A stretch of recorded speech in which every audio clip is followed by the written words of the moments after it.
Round one. Fight!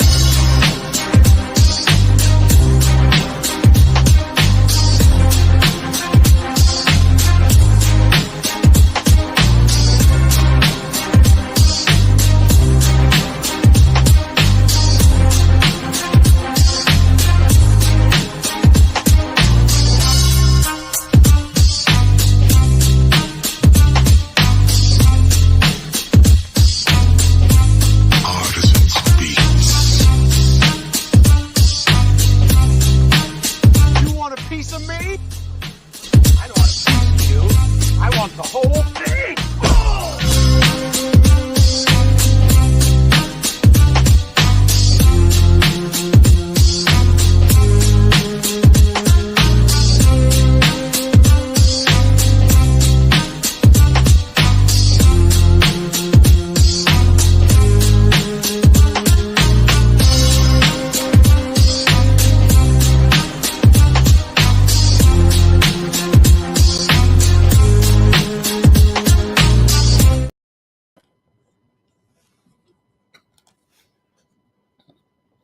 What is up, guys? Welcome to another episode of Tier Ranker Fights. This is episode number 105, and we're continuing our series of best movies with one-word titles from every decade. So we are finally on the 70s. We decided to just combine them all to 70s and earlier. So we're just going to cover them all because next month will be our championship, where we take every movie that made the top 10, and they're going to be in a big championship episode. So I'm really looking forward to that one. And guys, in honor of this episode, I decided to wear my Bad Friends t-shirt because it's in black and white, and black and white means old, right? So anyway, let's go ahead and bring in our panelists for tonight. We'll start with my co-host, Austin Pez Howell. How's it going? Well, it either means old or it means that we made an artistic decision. Yeah, right. Or in the case of something like Clerks, it was cheaper. Yeah, right. Probably. That's probably the case. But yeah, but welcome. So we also have a few more of the older souls, I like to call them. We have Chris Scott, the Casablanca Kid. Hey. How's it going? You're muted or something. There you go. Here. Yeah. That's great. Well, we'll give him a second to connect this stuff. Yeah, so when you figure it out, you can just let us know, but we can bring in. Is that better? There you go. Oh yeah, there you go. Yeah, there Okay. you go. We can hear you now. Yeah, Now All you're right, on. guys. Yeah. All right. Yeah, man. Can you hear me I'm now? excited to talk Good. these movies. And I did start a TikTok live as well, so I don't know how well they'll be able to hear our stream, but yeah. Oh, nice. Sure, That's cool. this. Yeah, thanks for doing that. Yeah. But yeah, we also have Miss Maria Hammon. There she is. Hey, welcome. Hey. I'm not in black and white, but I am old. Yeah, if there was like a setting to like go black and white, that'd be kind of cool. It's not called old. It's called classic or vintage. It's vintage, right? Yeah, right. That's what my mom. I got my mom a T-shirt for Christmas. Classic. Says I'm not old. I'm vintage. Okay, Yeah, I right. can dig that. I can dig that. That's cool. Right. Yeah, I'm looking forward to this. I got a couple great movies I can't wait to talk about. So, Oh, yeah. And vintage always comes back into style, you know. Like eventually it rolls. I was around, alive you know? and well during the 70s. Eventually, what's old is new again. Yeah, right. Hey, that's true. Yeah, that's right. That's very But we also have Mr. Dan Skip Allen. What's up, Dan? Yeah, I hit the big 5-0, so I'm officially on the downhill slide of things. So I guess you would call me old. So you're ageless, man, though. Yeah, right. Yeah. You're a spring Hey. chicken. You know, we can all be happy we're past the life expectancy of what it was in the 1600s, though. So it's Yes. fine. Yeah, We're all doing exactly. we're all doing pretty good. Yeah, we're Yeah. doing all right. We haven't died of dysentery. Just keep in mind, the life expectancy used to be in the mid 30s back in the in the day. So, we live much longer now. Yeah, right.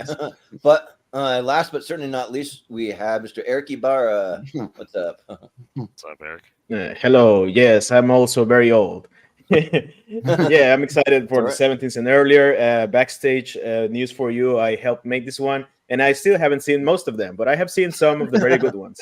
Also, I'm very glad Maria is here because I told Pez, Maria better be here for this one. And Yes. then I also was I'm back by totally popular here. demand, so I'm glad to be here. Yeah. Yeah. No, Eric hung out with us for about an hour one night, and because I had already put together the '70s stuff, and then him and Jordan were just looking up stuff, and I was adding to the classics, one word. all the Hey, don't classics. forget how about this movie, and it's all the noteworthy stuff. So they're all Yeah. here. Now you know why there are foreign movies in this list. It's fine. Yeah, No, right. You can't pick boring movies. You're not that person. Yeah, Yeah, foreign right. movies. But cool, yeah. So Austin, once you say Yeah. you break it down how it's going to work for any first timers or anyone that's not familiar with it. Yeah, so Let's this know is how it's gonna our, work. as we said, our one-word title series. This is kind of our final last chunk of movies here that we're going to look at. We've already looked at the 2010s, the 2000s, the 90s, and the 80s. This is, like we said, 70s and before. So we're just kind of calling it our classics episode. But yeah, all these one-word titles that are in here, we got a little over 100. This is what we've had about every one of these, just kind of including everything. Now we're not going to sit here and talk about each and every one of these movies. Basically, how it works is that it just means that's the pool of movies for which you can nominate from. We'll go up and down the ladder. Everybody will get a chance as we go up and down to nominate something from the list for whatever tier you want to. We've got the S tier, which is superior. So we'll be looking to put 10 movies in that S tier, the best of the best. Then it goes just like grades in school, A, B, C, D, F. And then we've got a haven't seen tier. We need at least 3 people on the panel to be able to vote on it, to actually put it up in the chart. Otherwise, it goes in the haven't seen tier. And then if you happen to pick one, it goes in the haven't seen, we'll give you one mulligan to try again, and then we'll kind of move on. But yeah, if somebody nominates something, everybody else will get a chance to say what tier they think it should be in, or abstain if you haven't seen it. And we'll come to a consensus. I got my little handy dandy chart, very, very scientific, on how I keep track of everything, but it comes in handy later when we actually do the individual rankings of the tiers when we get to that top 10, and we'll have 3 honorable mentions from the A tier as well. So yeah, we go for about roughly 2 hours or so, something like that. Get to a good stopping point, and then we hit our Hail Mary last chance round. I'll explain a little more when we get there, but if something doesn't come up during kind of regular rotation, you'll still have a chance to shout movies out and try to get up on the chart last minute. And again, I'll explain a little more when we get there, and then we'll rank the actual S tier after that. So that's kind of how it works. But yeah, so lots of stuff to get to. So. And if you'd like to get extremely drunk tonight, just take a shot every time I say I haven't seen it, because it's going to be a lot. Sure. Oh, I have a thing for that. Oh, yeah, right. There it is. Yep. It's going to happen about every other time. So. All right. But yeah, so we'll just kind of start in the order that it is right now. So Eric, well, at least when it's your turn, you can nominate. Hopefully you nominate something you've seen. Yeah, not something right. you haven't seen. So that would be helpful. But Eric, yeah, why don't you start out? I've got them all in alphabetical order here, so it should be easy to find. So whatever you want to nominate first, sir, you are on the clock. What you got? Yeah. So I'll start with something that I have really fresh in my mind. I remember when I started studying in college, I studied communications, for those who don't know me that well. And so I got a lot of classes about theory and cultural industry. Everybody has studied communications, knows about the media and all of that. And speaking of the media, for that class, I had to watch a very good, very good film called Network. There you go. As soon as you said media, I know where he's going with the media thing. There we go. All right. It's a really, really good movie. I watched it again yesterday to fresh up my mind on it, and it's still a fantastic movie. It's sadly, or not surprisingly, but sadly relevant to this day. It had a fantastic cast, a bunch of Oscar winners for this very movie. Is one of the very best of a really great director in Sidney Lumet. He's not a very flashy director, but he gets great performances out of all of his cast. He's a great cast. I wouldn't have time to mention them all. Also, to mention the screenplay from Patty Chayefsky, something like that. He has a weird last name, but Patty is his first name. I know that for sure. Yeah. Patty Chayefsky. I think you got it right. Yeah. It's great dialogue, great character moments. This is a very influential movie. We can see to this day its influence in series like Succession, or even the Joker movie that was influenced by a lot of great movies, including this one. So yeah, Network deserves to be in the S tier. It's one of the very best movies of a very great decade in the 70s, even a great year in 1976, which another movie, the winner of that year, is also in this list. Probably somebody else will mention it before me. But yeah, Network for S tier. Yeah. Well, Dan, what do you say about Network? Well, as Austin can attest, sometimes I can be mad as hell, and I don't want to take it anymore. Yeah, that's right. Yeah. So, right, Austin? Right, Austin? That's right. That's right. Yeah, no, I've gotten one of those voicemails. Yep. It's all good. But yeah, no, I love Network. I think it's a great film. But the thing is, my thing is this: you want 10, and I have looked over this list, and I'm telling you right now, there's more than 10. I mean, great films. Yeah, it's gonna be I would tough. put probably Network in the A tier more than I would put it in the S tier. And the posthumous Oscar for Peter Finch is well deserved, and some of the things that this film got were well deserved. I just think when you're dealing with this specific list of films and you can only do 10, I think you can't put Network in that 10. I think it's more of an A to me. Okay. All right. Well, I'm sure mad as hell right now. Yeah. Right. Well, with Maria, what do you say about Network? I like the film. I'm not a huge fan of it, but it's okay. I thought I'm not sure about the Oscar for Peter Finch, but he was a good actor, so I mean, might as well recognize him for everything he did. He did a lot. My favorite scene in the movie is when they're running to get the tape to go on air, and that's like the one I remember more than the Mad as Hell one. But I put it an A as well because I'm looking at that list that you sent, and there's about 40 movies that are absolutely fabulous compared to, I mean, this is a good movie, but it's not up in that category, I don't think. So. Yeah. Sorry, Eric, I love you, but I can't do it. Yeah. But Chris, what do you say about Network? Yeah, I really like this movie, but like kind of everyone said, like I feel like there's a lot more movies that are right up there, and yeah, it's gonna be hard to solidify just a top 10 list. Like, holy crap! So also A as well. Mm-hmm. Yeah. Austin, what do you say? Yeah, I was lucky enough. There's a lot of movies on this list that I was lucky enough, and I truly think there's a Cinemark classic series that when I lived in Jacksonville showed a lot of these movies throughout the year in theaters, and Network's one of the ones I got to see for the first time in the theater, along with a lot of other movies on this list, and I'm grateful for that. And then I saw it again recently. Because Cinephiles did an episode about it, so I wanted to refresh myself. Yeah, it's a really, really good movie. I think Sidney Lumet is one of the more understated directors that doesn't get talked about enough. He's really great. He has a hell of a filmography. Every one of his movies is at least solid. Yeah, great performances. I think the Peter Finch stuff is obviously the most exciting stuff. I like the stuff with Faye Dunaway, arguing with them about ratings and everything, and whether we should leave him on or take him off, and trying to advocate for that. And yeah, there's certainly relevant stuff about how the government works, how the media works that he rants about is still relevant today. So it's a really entertaining movie. It's really, really good. Yeah, I have some other stuff kind of ranked a little bit higher in this movie, so I would also probably go A tier, but it's a really, really good movie. Yeah, well, I'm mad as hell that I haven't seen Network yet. It's a blind spot for me, and but I want, I take a shot, but I want to see it though. Like, I mean, Sidney Lumet or Lumet, I don't know how you say it, Lumet or Lumet. Lumet. Yeah, but yeah, he's a great director. But and if I were to watch some more, I had about about 6 movies on my blind spot list that I tried to get to. I only had time to watch 2, so I'll talk about them if they get brought up. But Jordan can attest to this. I gave him a little list out of his blind spots. Network was one of the ones I told him to watch, so you guys can be proud. I said I usually give him the ones I'm like, the ones that might come up, and sure enough, what came up? Network. I was not wrong, Jordan. I was right on. No, just a matter of not having enough time for this. So, but when I was prepping for it, so yeah, I'll have to abstain. All right, but yeah, as Ned Beatty said in the movie, "You will atone." Right. Yeah. An Oscar nominated scene. Yeah, but one S for is going to drop down to the A tier.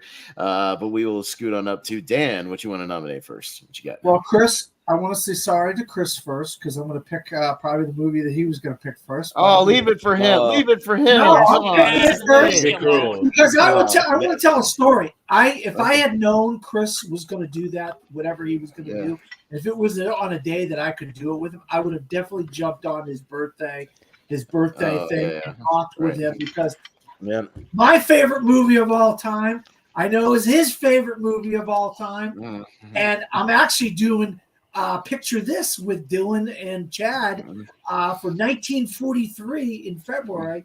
And that's the year that Casablanca won Best Picture. And it's my favorite movie of all time. And I've watched it dozens and dozens and dozens of times. I own multiple versions of it on DVD, Blu-ray, 4K. I've owned 2 4Ks.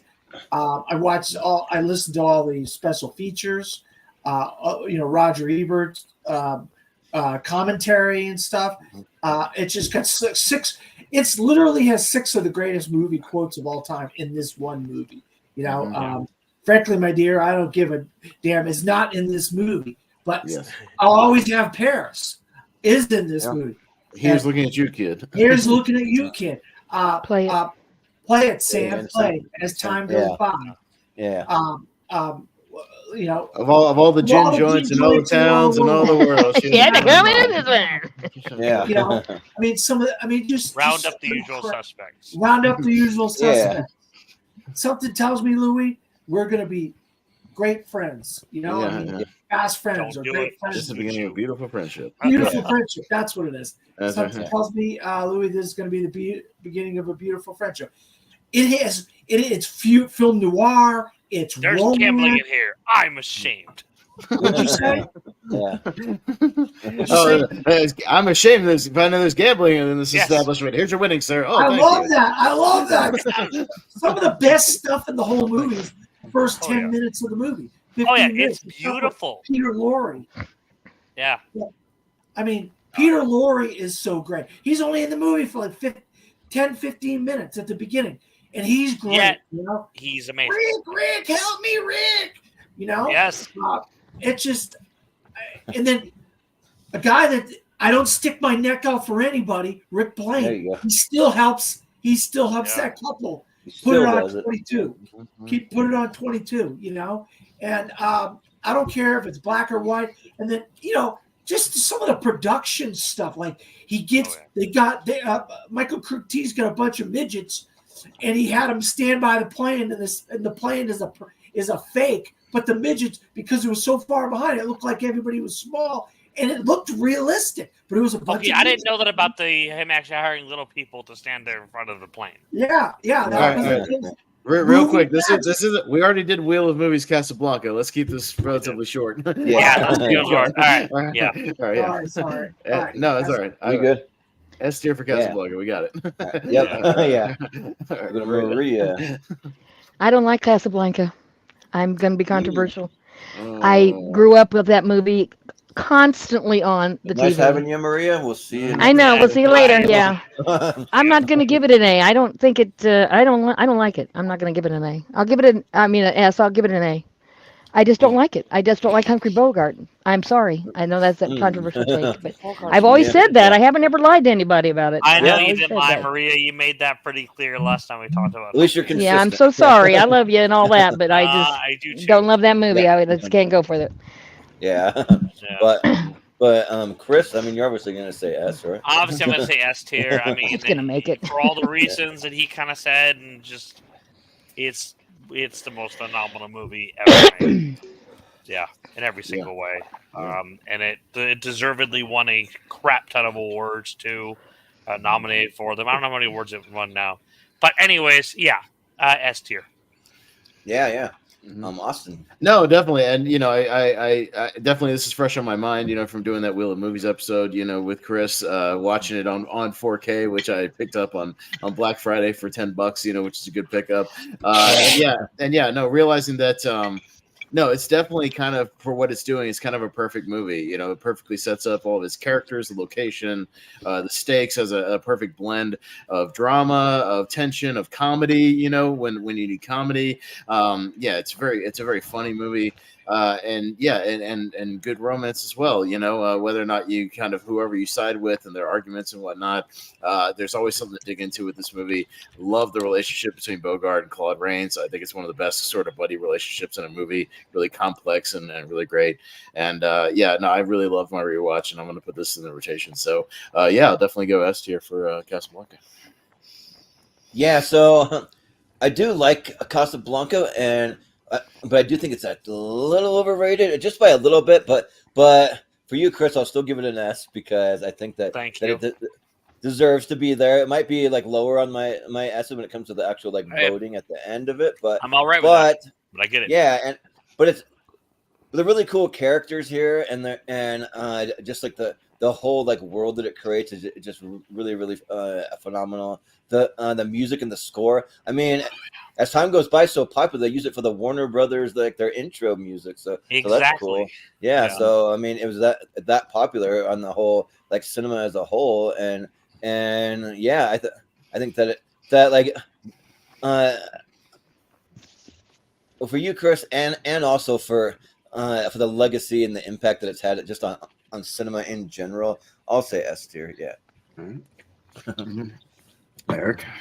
Yeah, There's this really funny scene in Modern Family when they are playing charades. I don't really know if it's a scene or an ad. I think they made an ad for the Oscars. So they're playing charades, and the Mitchell and Cam they play charades really well, and he only has to do this. It's Casablanca.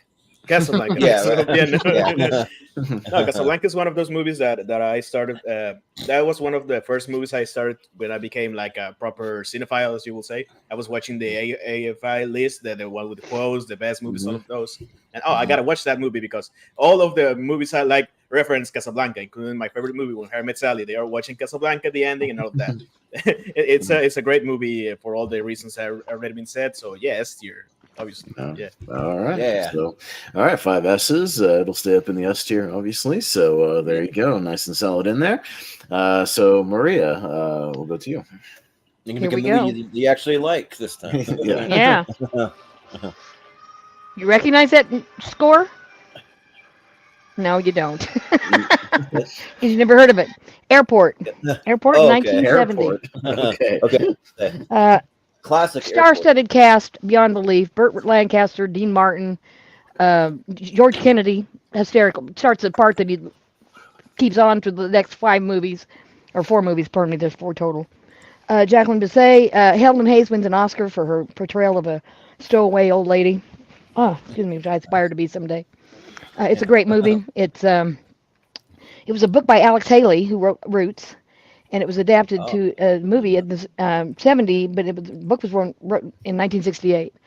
It's a really I love it. I've watched it 1,000 times.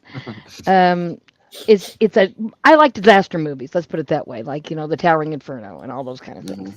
And it's one of those. It's one of those where there's a bomber on the plane. Is he going to let it go? Are they going to catch him? What's going to happen? And it's just a lot of people that are doing a lot of things, and I really love it.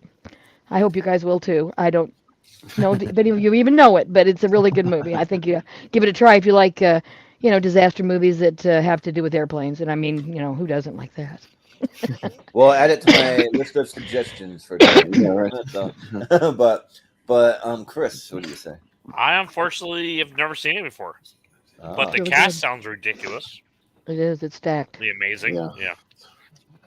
Yeah. Well, we'll go to Austin. So Maria, I have good news and bad news. Good news that I am very familiar with Airport. I have the complete collection on Blu-ray. Awesome. So I have seen the Airport movies because I also like 70s disaster movies. I love Towering Inferno, Poseidon Adventure, Earthquake, all that stuff. Love it. Side adventure. Well, Yeah. and I like them because, like you said, they have these like ridiculous casts where it's everybody is somebody in these movies. Yeah. Bunch of character actors, bunch of stars. I will say the original one is not my favorite. I love Airport 77 where they're stuck underwater. It's good too. They're all good. I mean, but that's the one I grew up with. I swear to God, this is real. Airport 77 there's an air disaster, but they crashed in the Bermuda Triangle and they're stuck underwater for most of the movie and have to get out. So it's not even in the air. It's an airport movie. The first one's a little more realistic, but still, yeah, it's. Yeah. So that was my They're favorite all just fun. because of how bonkers it is. Yeah. But I do like it, and I like these movies, for what they are. I'm gonna go A tier for Airport because I understand. I'm with you. I like Towering Inferno and Poseidon just a little bit more than the Airport movies, but I still like them, so I'll go A tier. Yeah. Yeah. Unfortunately, I have not seen it, but I heard a lot about it and like the impact on like disaster movies and things that it's had, and and I eventually want to check it out, but I can't really comment. I haven't seen it, so. It's okay. But Eric. Yeah, I'm more of an airplane guy. Sorry, I haven't seen it. Yeah. Airplane's good too, though, in its own Airplane way. is not a spoof of Airport. It's a No, I know it's on 0 hour. Zero Hour. Yeah, I know. It is. I know. Just wanted to make that point for anybody in the comments goes, well, Airport is a. I know. Why does everybody say that? That's not the one. I don't know It why. still that started. takes stuff from that with like the ensemble cast and stuff. It still kind of Right. is, but it's more of an actual spoof of 0 Hour. But anyways, yeah. Yeah, I'm with the rest of these guys. I like Airplane better than Airport, and so for that I'll have to say C tiers. C tier. Oh, okay. All right. So we got an S, an A, and a C, but I think it'll still bump down to kind of a low A. Low A? So Yeah. because we give a little bit of leeway to the person nominated. I just wanted to give it some press, you know what I mean? No, totally fine. Yeah. Well, Chris, Dan took your obvious first pick, so you can pick something else. I guess can't pick Casablanca again because sorry. Yeah. No, Sorry, Casablanca Chris. too. No, that's all right, man. I appreciate the love for the movie, man. Because I champion this movie. Let's see. There's another C right there you could go for. No, there is. I can only see about 40 movies. I think I've seen almost all of these. Yeah. Sorry. Let's see. Some of them are crazy. I should be more. Let's see. Don't Yeah, pick well, Piranha. You know what? I'm gonna go with Rope. Rope. Okay. Rope. Let's do Of it. all the I'm just kidding. I just said that because somebody else said it. Yeah. And Jimmy Stewart had Hitchcock. Yeah, it's great. All right. Rope is a phenomenal movie. Obviously, incredible film from Alfred Hitchcock, and it kind of brings the idea of he's a teacher at a school basically, and kind of teaching the concept of what it's like to get away with the perfect murder, and how because of what he teaches in school, it kind of influences two students of his, and things kind of go awry from there. And I mean, James Stewart is just a phenomenal actor. It's a phenomenal film from beginning to end, and how he kind of tries to get out of it. Yeah, I think it absolutely belongs in S tier. And I know there are probably going to be some people that are here like, what? There are a lot of Alfred Hitchcock films on here, but it is absolutely a phenomenal film. It belongs on that S tier for sure. Mm-hmm. Yeah. Well, Austin, what do you say? Yeah, no. So my Hitchcock knowledge is not super deep, but I've seen kind of the main ones. I've obviously seen the main 5, that everybody talks about. Bird, Psycho, North by Northwest, Vertigo, Rear Window, that sort of thing. But I have seen Rope as well because it was the next one on my list, and I saw it was 80 minutes. So I was like, cool, an 80-minute Hitchcock movie, I'm down.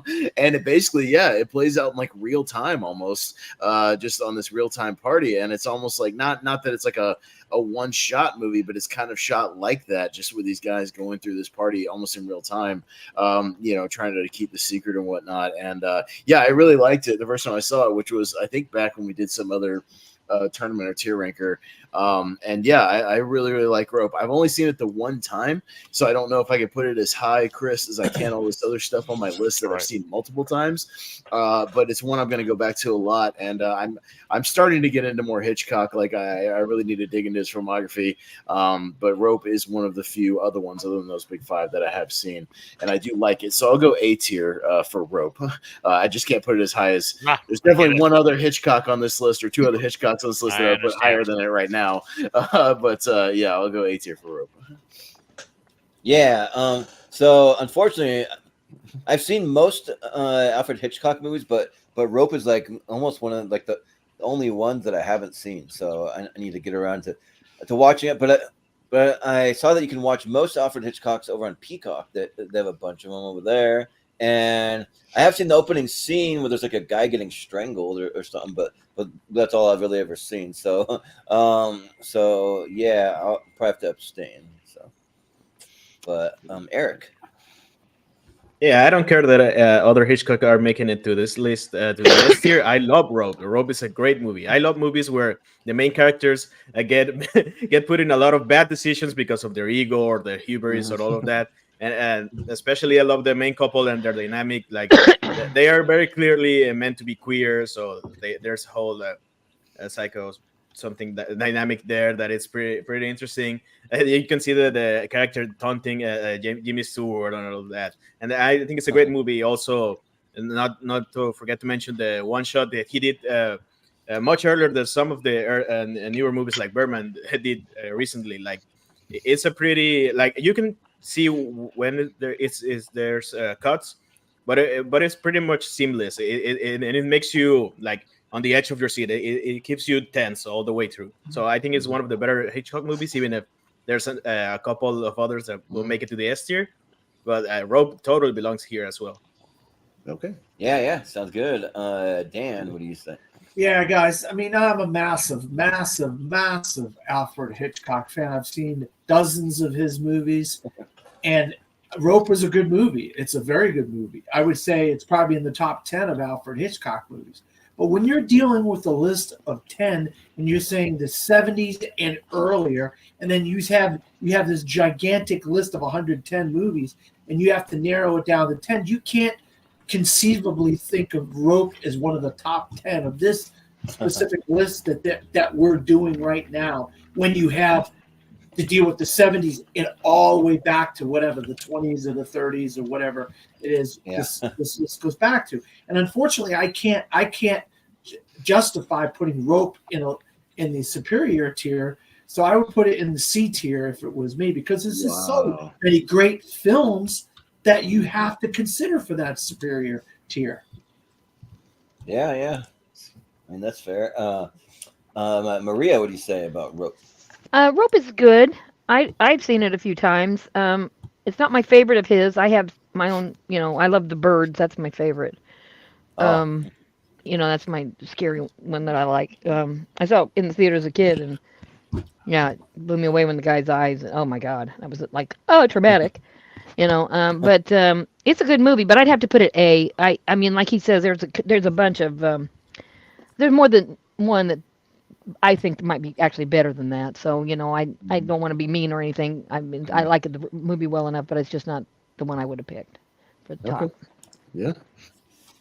All right. Yeah. So where we at? Top of A tier, 2 and a C. So kind of top of A tier right now with at least the 2 S's. Yeah. Right. So okay. All right. Well, Austin, you're up. All right. Well, yeah, I don't expect this one to stay in the A tier, but I want to shout it out anyways, at least for my first round before we get into some more of the obvious ones. I kind of want to get those personal picks out there. And I'm a massive fan of this franchise. And my top movie of the year, involves this franchise. So yeah, I'm gonna if I can find it on here. Where the hell did it go? There it is. I'm a big Godzilla fan, and the original Gojira, Godzilla, to me is an all-timer. Even the Criterion Collection has recognized this. I think it's one of the most important foreign films ever made. This is a movie that really broke ground, even for the United States and Japanese relationships. I know it sounds weird, but the fact that this is 9 years after World War II came to an end, the great allegories to atomic warfare and the ramifications of that. Yes, it's a monster movie at its core. Of course it is. But you have great characters. You have a really serious tone to this thing. Amazing special effects for the time. And some really cool stuff, groundbreaking stuff. And I still think the movie really holds up. And the fact that this franchise is still going strong 7 years later with arguably what could be a movie as good as the original with Godzilla -1 coming out recently, comparable to this one, I think is pretty great. And I'm just a big fan of the original Gojira. I think it deserves its place in film history, but I'm not expecting it to end up in the S tier, but we'll see. I just want to shout it out at least for my first round here before we get into the obvious stuff. So Gojira for S tier. Yeah. Well, surprise, I've not seen it.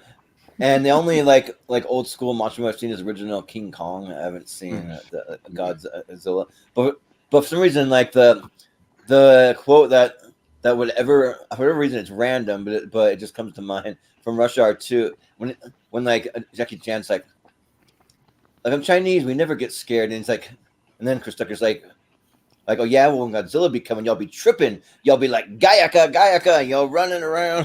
So yeah, but just a random quote that comes to mind, but I haven't seen this one, so I'll have to abstain.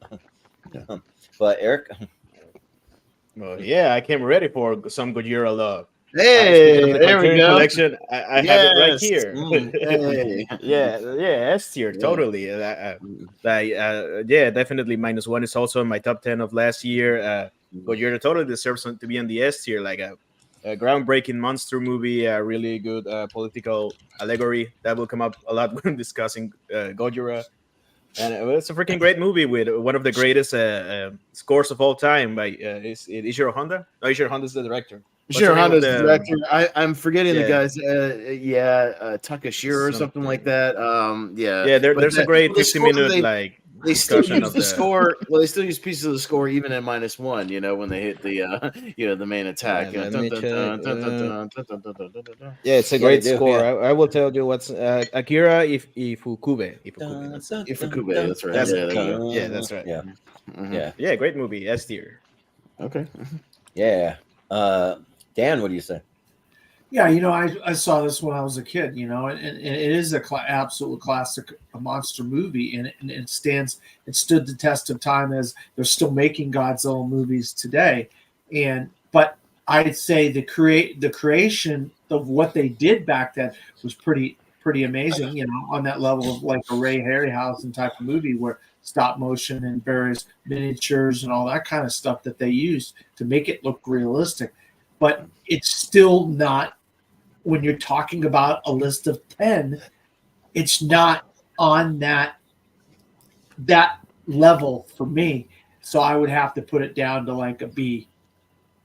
It is for All me. right. Yeah, sure. But Maria, what do you say? I remember the very first time I saw this movie, and I thought it was fabulous, and I think it's an S tier. Nice, yeah. Maria, There you go. got a whole new respect for me. Nice. Yeah. I love Godzilla. There's no. I've watched them all. I love them all. Godzilla rules. Yeah. Yes. But He's Chris, pretty what do you say? interesting.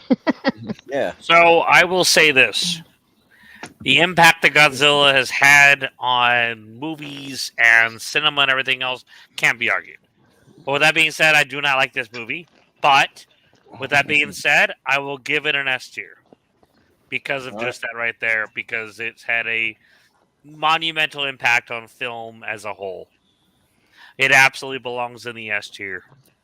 All right. So my Fucking stay up A. there. Fucking A. All right. I'm with it. All right. Yeah. So Four pretty much stay where it is. S's. Yeah, four S's and a B. All right. Nice. All right. Jordan. So I guess I'm up now. And yes, I have seen some movies from the 70s. So I'll bring up one that I have seen. The one that I consider to be the greatest horror movie ever made. And it's right up near the top of my list. I got to go with John Carpenter's Halloween.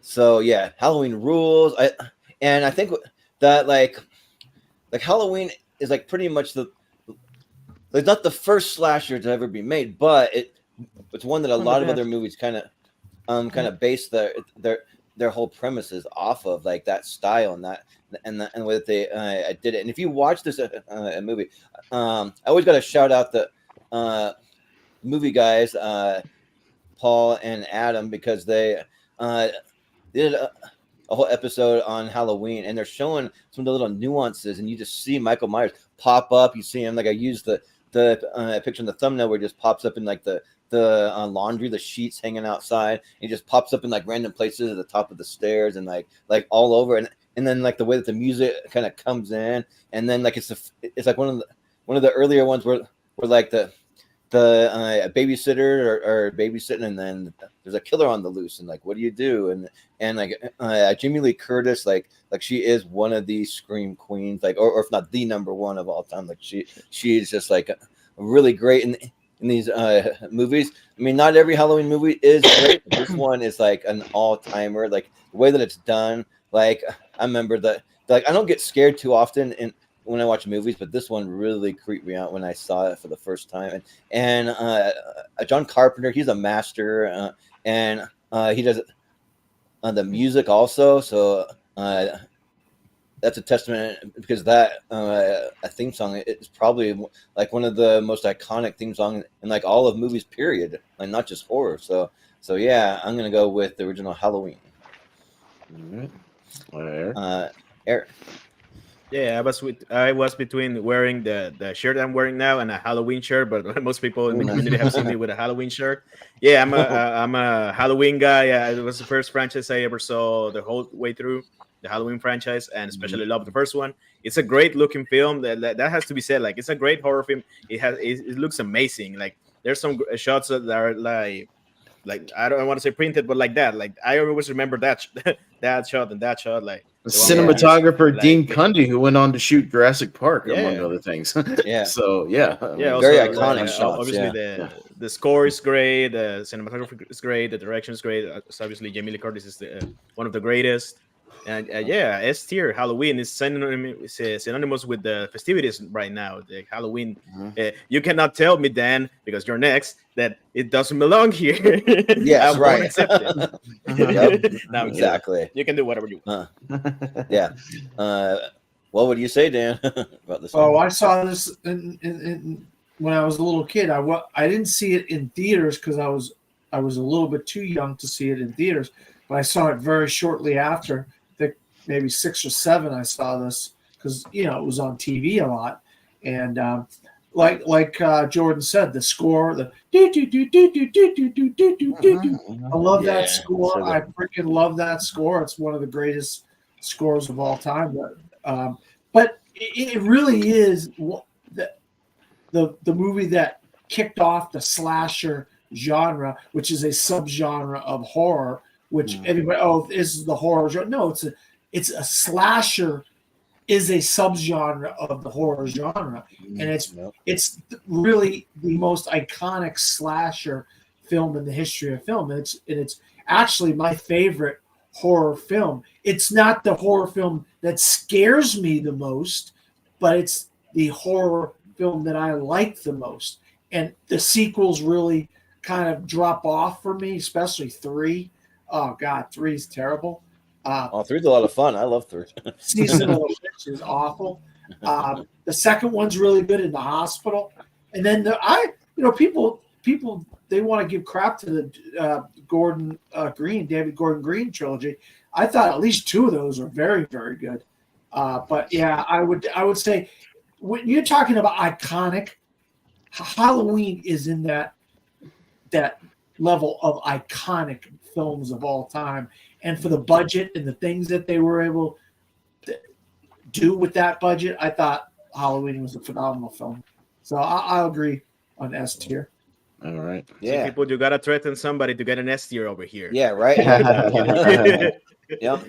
But Maria, what do you say? I can't argue with that. It's iconic. It's the blueprint for every other one that came down, whether they want to admit it or not. And yeah, I think it belongs in S tier. It's certainly memorable. Yeah, for sure. Chris, what do you say? Halloween is absolutely a masterpiece. It definitely belongs in S tier, and it looks gorgeous in 4K. Yeah, for sure. But Austin. No, 100% S tier. Yeah, one of my favorite horror films of all time. Not my top one, just because a few have overtaken it over the years. But one of my top 3 is another one. Dean Cundy, who shot this movie, shot The Thing as well. Another great John Carpenter movie. He shot Escape from New York. He shot The Fog. Then he went on to Zemeckis Camp. He shot the Back to the Future movies. He shot Roger Rabbit. He shot some great stuff. He shot Jurassic Park. Great cinematography here behind the camera. Great score, as everybody said. Great acting. The prototype of every slasher that would come behind it, but still has almost yet to be topped. In its master. I mean, it's a reason why everybody and their mother watches this movie on Halloween. You have to. It's just what you do. I've seen it in theaters probably 6 or 7 times. It still works in theaters, and I'll continue to go watch it in theaters whenever I can. So, 100% S tier. Definitely. So, and also shout out Tony Moran for playing Michael Myers. Like, he was great. So Nick Castle played Michael Myers. Tony Moran played the one unmasked near the end. Oh, okay, that's what it was. Because in the credits, That's who says it does. I don't even So see Tony it. Moran plays him when he pulls the mask off briefly for a second. The unmasked person is Tony Yeah. Moran. Nick Okay. Hassel plays him throughout the movie. He also came back and sort of played him in the David Gordon Green ones, at least in some of the shots where you just see the older man. Yeah. I hope he's credited somewhere because he's not on No, IMDb. he was credited as the Shape later. Yeah. So I mean, Okay. yeah. Yeah. All right. Well, I guess we're back around to Eric again. So, get another one you want to nominate? No, I'm good. No, I'm kidding. Yeah. Speaking of, See you guys later. Have a good night. Yeah. I got Halloween on the list already. I'm happy with it. No, Yeah. speaking of movies that which songs make like the branding of the company, we gotta go with Pinocchio for that. When you wish upon a star is obviously now the Disney theme. It's been rearranged so it doesn't sound exactly like it, but it's that one. It's from that movie. Pinocchio is one of the greatest Disney movies of all time. Like has to be, like, excluding all of the Renaissance movies. Like Pinocchio is probably the best one out there, at least of the ones in this. And this list is definitely the best one over here. It's a great story. It's a classic. It's been ruined already by Robert Zemeckis, but but Pinocchio deserves to be in the S tier, even if like it's not an obvious choice, so it probably won't make it. But Pinocchio, it's a great movie. I really like it. Yeah, sounds good. Dan, what do you say? Well, I mean, the original Pinocchio is an iconic movie, and it's a great movie. But I mean, I'm not the biggest animation fan as a whole, and some of the early Disney animated movies aren't as good as some of their later stuff, especially stuff that came in the '90s. I mean, some amazing Disney stuff came in the '90s, and then when they bought Pixar, so the animation has gotten kind of better since Pinocchio and Snow White and those movies. I mean, I'm not saying it's not an iconic movie, but when it comes to this list, I just have some things that I would like to see on this S tier above better, more than Pinocchio. So I'd put it down at C. Yeah, sure. Maria, what do you say about Pinocchio? I'm not a huge fan of Pinocchio because it's a boy's story, and I didn't go for all that kind of stuff. I don't like Peter Pan because it's a boy's story. I don't know what's wrong with me. Anyway, however, I mean, I don't see too many Disney on here. We got to get them props, because if we don't sacrifice someone to Disney every 5 minutes, none of us can go to Disney World later. Yep. But I think it's a good movie. Not sure it's S. I'm gonna say A. And I'm sorry, Erick. I'm not trying to disrespect you.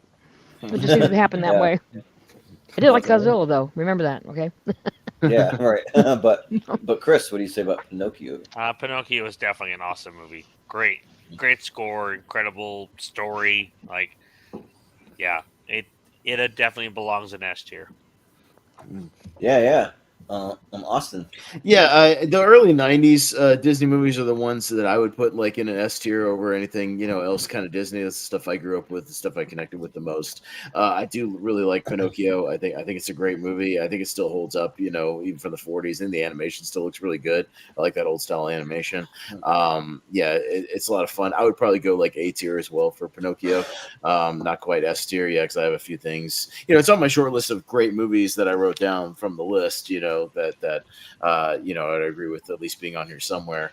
But yeah, I would probably go A tier. And for Eric, I had a Puerto Rican neighbor who had this movie, Spanish version of this movie on VHS. So like when Geppetto's going around the streets trying to find him, it's a Pinocchio. And it's really funny. So we watched it a couple times in Spanish. Nice. But yeah, cool. but I'll go A tier, for Pinocchio. Yeah. Someone's got their TV on loud. I don't hear Someone anything. watching Pinocchio? I don't hear Where's anything. that music No. coming from? I don't hear anything. You don't From hear anything? Huh. Voices in your Weird. head. Music That's in your head, brother. in your head. No, In your head. I think what it was another tab I had open, had an ad that started playing weird. Yeah, like, I was gonna say just, we're good right here. just like subtle music though that sounded like someone just turned their TV on. It's weird. Okay. Nope. Anyways,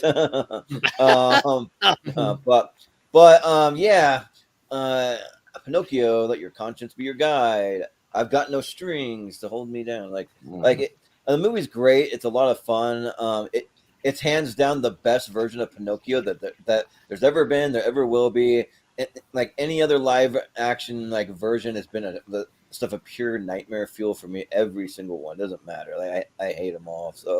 But I do really like the animated one. I think that one's great. And I had high hopes for this Disney one because the trailers look good and then the movie sucked. So, yeah, I don't know if it's quite S tier for me though, but I'll say A. I think it belongs in A.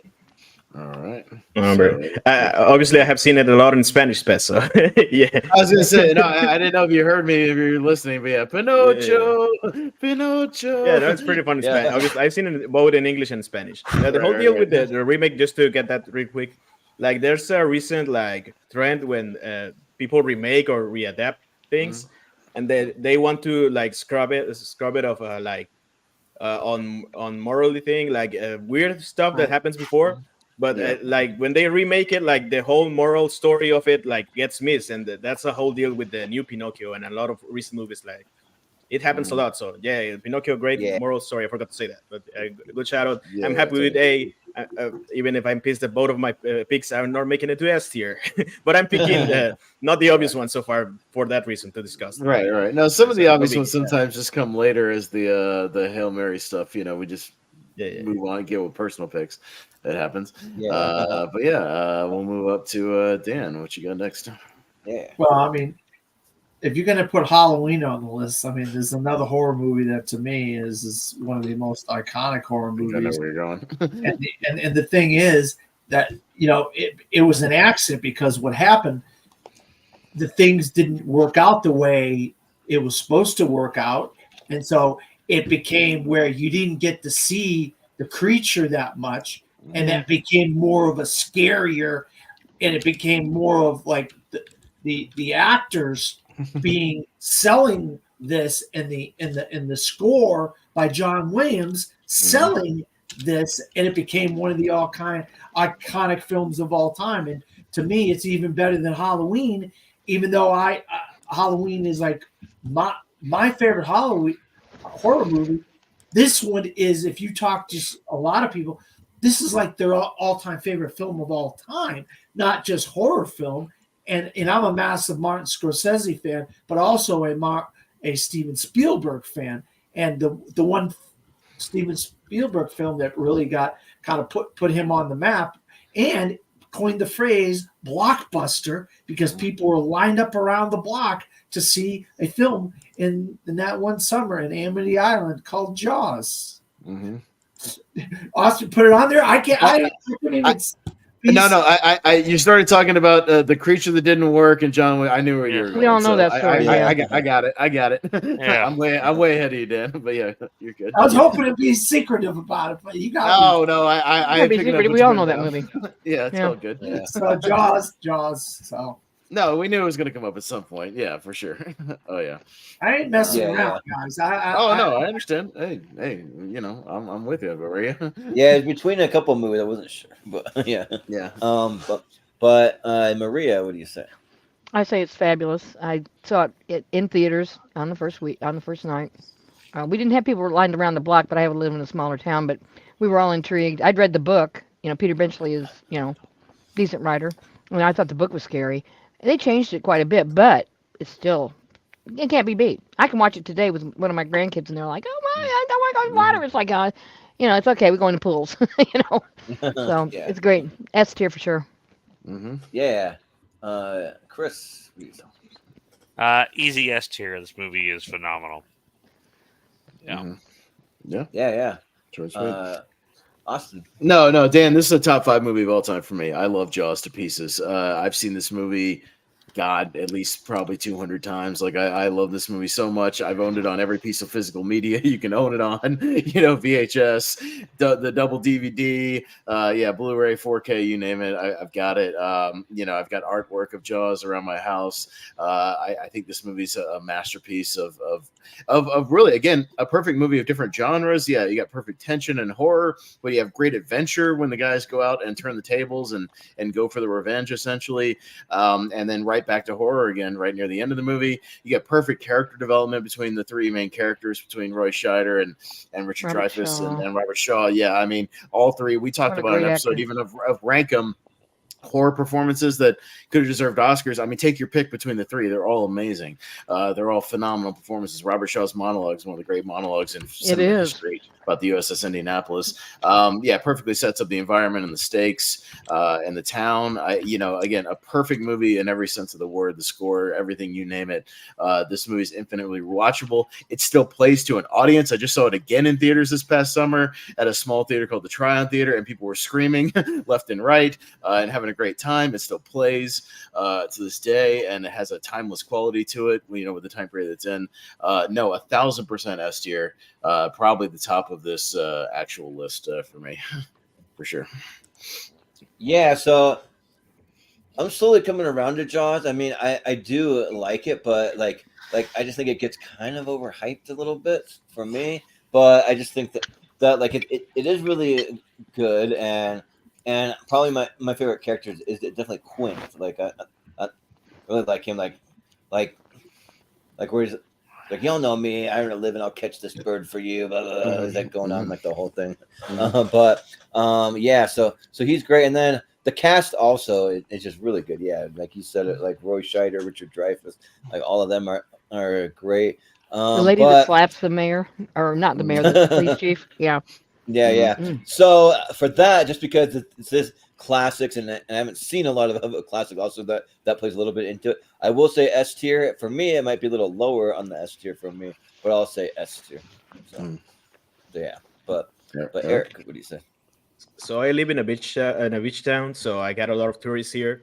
And recently, a couple of relatives from out of town came up, and we stayed at a beachfront house, like at night they were planning to watch a movie, and we should watch Jaws. And it's always really hard. Most of my relatives were like from middle school, and it's really hard to make them watch an old movie, especially, and like an older movie. So sure, but Jaws just got to be great. You got to watch it at least once. And everybody was so invested on it, and they were amazed by the movie. I was really proud of making them watch the movie. But also kind of funny that they kind of didn't want to go to the beach the next day. Exactly, they kind of don't want to go. Neither did half of America when they saw this movie, Eric.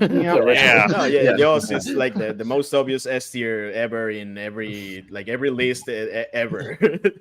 Every time I've been here, like it's Jaws always comes up, and it's always on the very top. So obviously, Jaws S tier. All right, so it's all right. I love doing that though, like when you show someone who hasn't seen like an all-time great movie for the first time, and then they're just like blown away by it, and you're like, yes, this movie is great. Like I'm validated. And then I love showing, telling Jordan to watch these all-time greats, and he goes, it's boring. Everybody's different. It's boring. I see Jordan get jailed because of Jaws before. If somebody is going to ruin it today, it's going to be Jordan with Jaws. I know. Every time Jaws go, I'm like, there's always Jordan on the horizon. But I guess in this case, Jordan, because you've only seen 26, you got to go with something you at least like. Yeah. I mean, come on. Yeah. I like it. Like more than half these movies I've seen. But that's what I mean. Like you got to at least go someone you've seen and can at least agree on this list. All right, so we'll scoot up and we'll go to Maria for your next pick. What you got? I should have picked this one as first because I wasn't thinking clearly, but I wanted to introduce everybody to the airport. I don't know why. This is one of my all-time favorite movies. I remember seeing it in the theater with my mom. I was like, wow, it's Goldfinger. I mean, James Bond. I didn't see Dr. No first because I was young. They came out in, I think it was like 62 or something like that. And I would have been about 6, 7 years old. And so they waited to the ripe old age of about 9, 10 to let me see Goldfinger. And the idea of painting a woman and killing her with the paint just blew my mind. I mean, I was like, how does that happen? What are they talking about? How can that be? I know my mom was really aggravated with me asking over and over, how in the hell did they do that? But I love this movie. I mean, there's nothing I don't love about it. I think it's perfect. I think it's the perfect plot. He's the perfect, the perfect superhero, so to speak, agent. And, the names are silly and funny. Odd Jobs, massively, entertaining. Guy plays Goldfinger when he gets sucked through the window. Yes, you know. Everything about pussy But galore. yeah, Pussy Galore, right? Yeah, and just the idea of it. That's the cool agent, and how he gets things done, and it's down and dirty, but he doesn't really. So yeah, I love it. I love it. And when they went to Fort Knox, my brother had been to Fort Knox as a prize for winning a newspaper delivery thing, and he was like, "Oh my God, they're in Fort Knox," and stuff like that. So he was 6 years older than me, so he's a little bit more into it. But it's a iconic movie. I think it's S tier. I can't imagine it being anywhere else. Yeah, That's just me though. sure. Yep. Well, Chris, what do you say about Goldfinger? Goldfinger is Gold. a perfect film in every single way. The score is incredible. The performances are awesome. I feel like outside of, I think this might have actually been my first Bond film I saw. And Oddjob is such a great villain, and Goldfinger is just awesome. Like, it's just all around a perfect film. Yeah. And it's really what kind of probably turned me into a James Bond fan. Outside of Octopussy, which is one of my favorite James Bond films of all time. Nice. And Yeah. From Russia with Love. Yeah. Oh, Yeah. yeah. But Fight with Robert Shaw is something awesome. else in that train. Yeah. Yeah. This is out of all the kind of classic Bonds, and I love the Connery ones, not so much the Roger Moore ones, but of all the classic stuff, this is my favorite because I think this is sort of the quintessential classic Bond movie where you've got the great gadgets, you got the great locales, you have the over the top kind of villain who wants to disrupt the world. You got a phenomenally intriguing henchman with Oddjob who has weird ability or whatever, but he's a hulking giant who's unstoppable. And yeah, you got Connery just at his most cool and most just awesome as Bond. So anytime anyone asks me, because I've seen them all, but if anyone asks me, hey, what do I start with classic wise, you go to Goldfinger, because Goldfinger is the one that'll hook you. That has everything great. Theme song, Goldfinger. Yeah. That's great. No, Mr. Bond, I expect you to die. So good. Yes. Yeah. It's great. It's the one that Oh. everybody parodies, like in the Austin Powers movies, all that kind of stuff. It's awesome. I love Goldfinger. I'd go S tier for Goldfinger. Yeah. Yeah. Well, Maria, you stole my next pick because I would have gone with Goldfinger, Oh, but I'm that's sorry. all right because No, it's all no, good. you're totally fine. I can talk about something else, but but yeah, Goldfinger rules. Goldfinger is awesome. Like I've been slowly over time doing a rewatch of the movie Goldfinger, and actually, so there's one night where I got like really pissed off about something. I think I was having computer issues, and I slammed it on my keyboard, and I broke one of the little legs that like kind of props it up. So I have my copy of Goldfinger that Austin sent me that's kind of holding my keyboard up here. So, yeah, so that works pretty well. It's the perfect size, but yeah, and Goldfinger is great. There's so many great scenes. Like it's a great a villain, like from the beginning when he's like spying it on Goldfinger at the resort, and you like see him cheating in the card game and all that stuff, and then to like the That Fort nice Knox blue stuff. short outfit he's wearing. Oh, Yeah, my yeah, goodness. right. And then like the Fort Knox stuff, like who are you gonna get to break into Fort Knox? You're gonna get James Bond because he'll be able to do it. But and yeah, like it's just like so good. This is the first like truly great Bond movie that I've Kind seen. of a twist too. And yeah, right. And so yeah, I mean that's an easy S tier. Like it's just right near the top for me. So yeah, I'm a big Bond guy. So yeah, I love Bond. But Eric, what do you say? Do you expect me to talk? No, Mr. No, Bond, I not expect Bond. you to die. Yeah, right. That was good. You did a good job. Yeah, That's a pretty this good would have been impression, my yeah. Bond pick as well. Goldfinger is my favorite. Connery one is the one with the most iconic everything. Like everything of Goldfinger is the one. Yeah, as Pez said, like this will be the one that you will show if you want to know Sean Connery as Bond. This is the one, and he has all the great stuff of a Bond movie. And I saw first Dr. No from Russia with Love and Daniel Craig ones before watching Goldfinger. But as soon as I watched Goldfinger, I was like in love with the franchise. I got the Aston Martin right here. Oh wow! Cool. Nice. And also cool. in small form. Yes. Oh, nice. Okay. Yeah, I love Goldfinger. It's my favorite one out of those. It's the most fun I've had watching a Bond movie ever. Yeah. All He makes right. it fun too. Yeah. Dan. Dan, yeah. Well, I saw Goldfinger when I was a little kid, 45, 50 years ago, and it was a great movie back then, and it still holds up as a great movie. But I know I don't want to sound like a broken record. I just can't say that you're going to have a list of 10 of the great movies from the 70s all the way back, and you're going to say Goldfinger is one of the 10 best. Oh yeah, Because it is. It is. I just can't. There's no question of this. I can't justify that in my mind, in my own personal mind. I mean, you guys could justify that if you want. I don't care. I'm the one who has to make my own choice of what I decide to do here, what I want to do with it. And I love Goldfinger. I love Dr. No. I'm a massive James Bond fan. I've watched them all dozens of times. I would have to probably put this in like B tier. Are you shitting? Wow. Everybody's got All one they like. All right. Yeah. Okay, right about there is where it's going to end up right now. All right. Let's go up to. So we're going to go up to Chris. Yeah.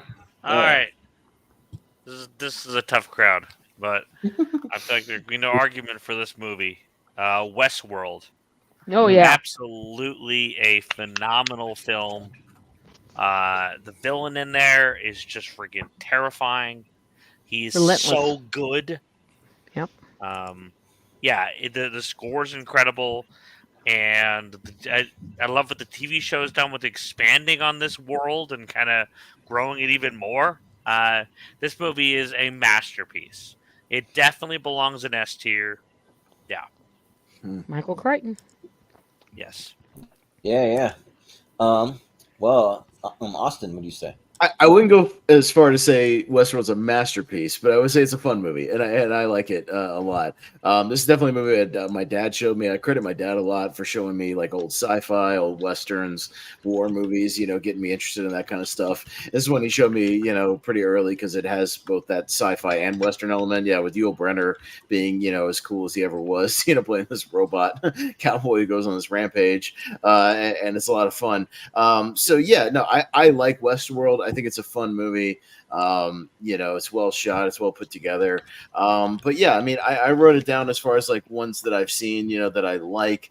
But yeah, as far as like compared to how much did I like it to Gojira and Casablanca and Jaws, like I'll go like B tier probably for Westworld. But I do really like it, Chris. I think it's a really fun movie. So yeah. Okay. Yeah. I like it, man. I do enjoy it. You're right, Chris. It's a tough room. I enjoy it. I just don't think it's like an all-time masterpiece, but I think it's really entertaining. Yeah.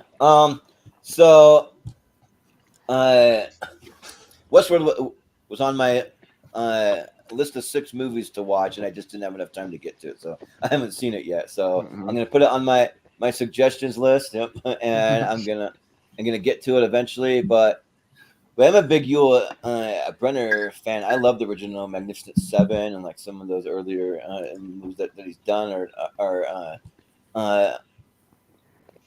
they're a lot of fun. But yeah, I'll have to abstain from this one. So, but Eric, what do you say? Yeah, I caught Westworld while watching.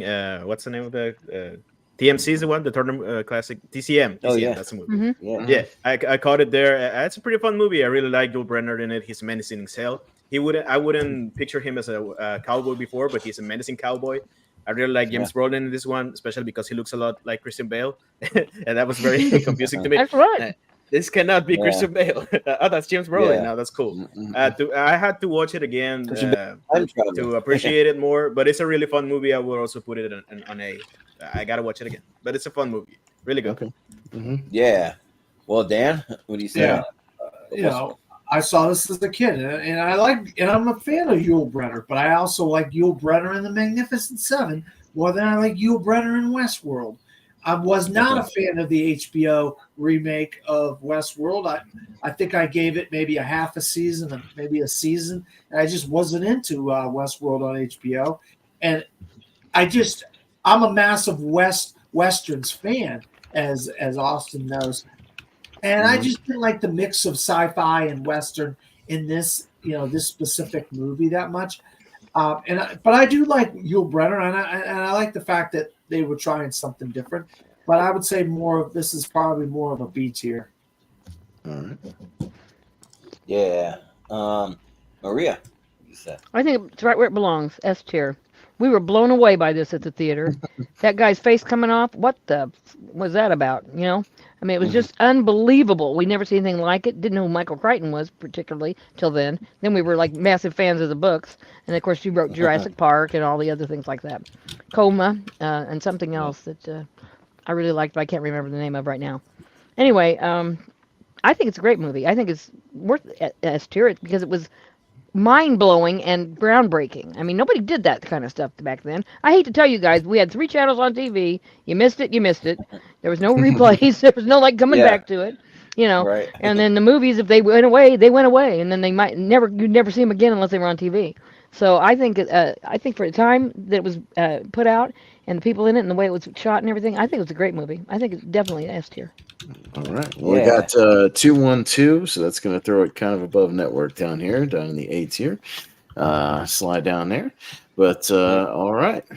So, should we move on? Well, Austin. Yeah. All right. So, let's get serious again, and let's get to the all timers. What I think, hopefully, we'll clean sweep it. As much as the sequel to this movie is my all time favorite movie. It's no disrespect to the original one. So anybody who knows me knows I'm going to go with Alien. Oh yeah. So let's get Alien up here, because Alien and it really is something else in this tier. Alien is kind of like Jaws in space, a little bit. Definitely takes a little influence. But goddamn, this is still a great sci-fi movie that holds up. The setup is again pretty perfect. You got this group of space truckers who they set up very, very well, kind of blue collar space workers.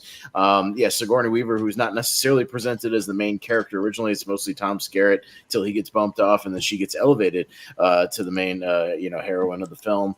She's really great. She's one of the smart characters in the movie that makes good decisions. Really fun ensemble cast. Obviously with Ash, Yaphet Kotto, lots of great recognizable people, Harry Dean Stanton. But yeah, great tension and setup and isolation.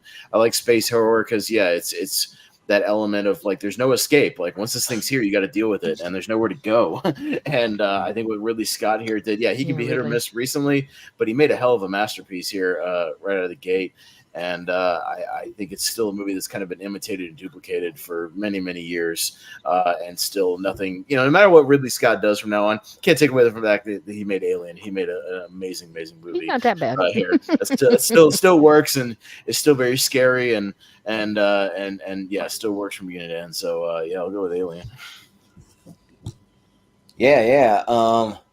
So I knew I forgot something to rank on my list. For some reason, I didn't even rank Alien. So I've seen 27 movies. And there's one more on the list, and that movie goes high. That movie's like right near the top. Actually, I have a number 2 right behind Halloween. So this movie rules.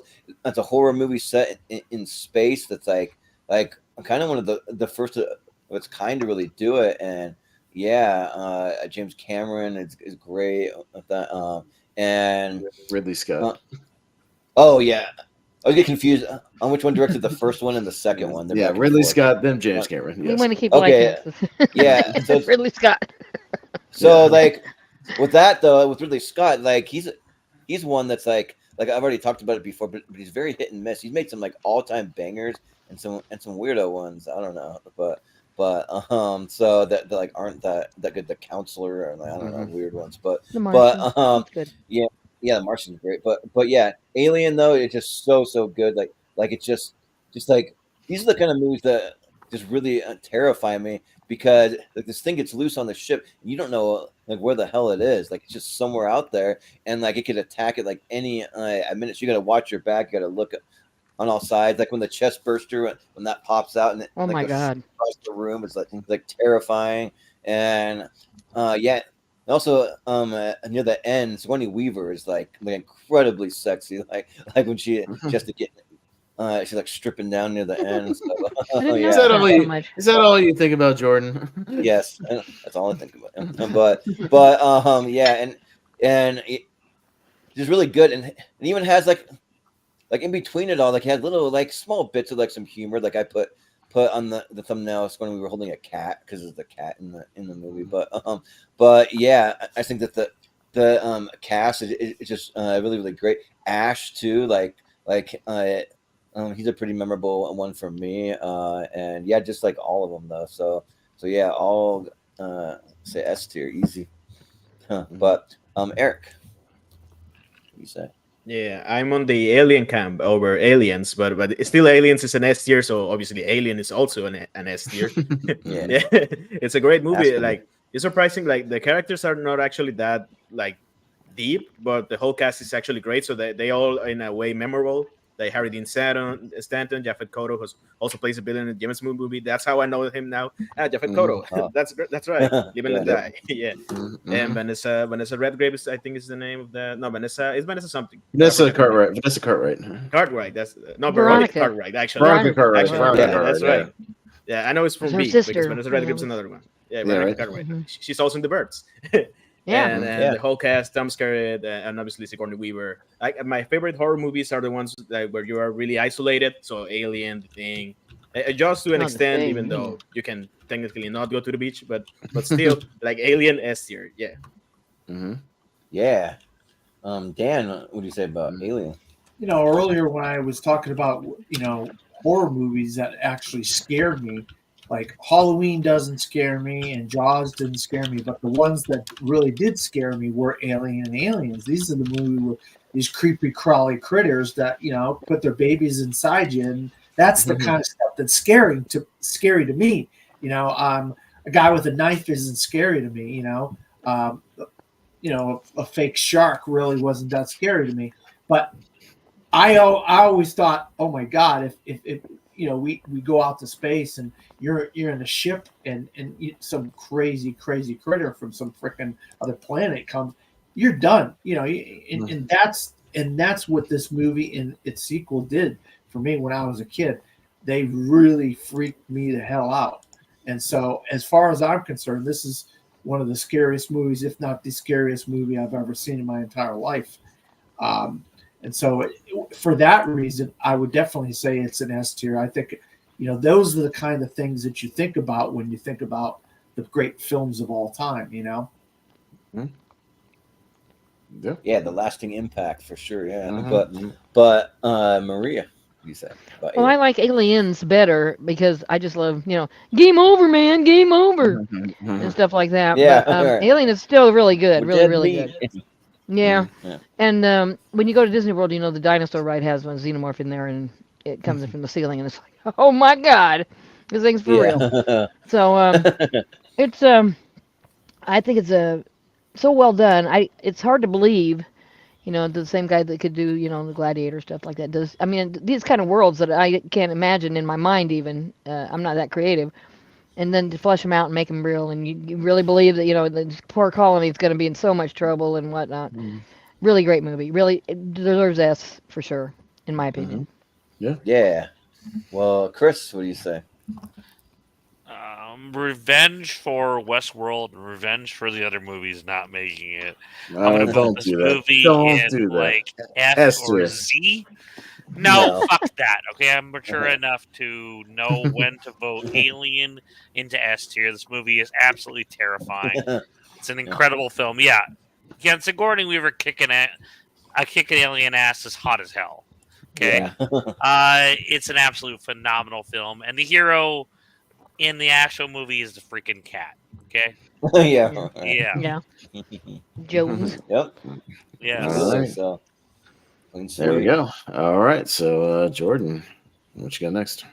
So I'm a little curious about how this one will play out because I mean, just of the ones that I've seen, like I think that this one holds up, especially for like being one of the first 5 or 6 James Bond movies. I think there's any problem having 2 of them on the list for me, but I'm gonna go with Thunderball because I think that That's my absolute favorite all time James Bond movie. So Thunderball is awesome. Also, did I ever tell you guys I went to the Bahamas recently? Did anyone know that? Oh, take a shot. Take another shot. We should post some pictures. I wish we could have known about it. Yeah, right. but but a good chunk of it takes place in the Bahamas. The guy has a lair out there. His name's like Adolfo Seeley. He's the guy from Spectre and what is it called? The Visco Galante or whatever's the name of the ship. Yeah. Yeah, and like there's just some really cool shots like just from like the layer that he has, the gadgets. Like there's a ton of really cool gadgets, and the underwater fight scenes are just really cool. Oh, they are good. Yeah. Like I'd never seen anything like that. And when I first saw it, I'll be honest, I wasn't sure if I really liked it. And kind of like it's a little blurry, it's kind of hard to see. But I rewatched it. Like I've seen this movie like 4 or 5 times, and like I mean, even after the second watch, I'm like nope, sold. Like these are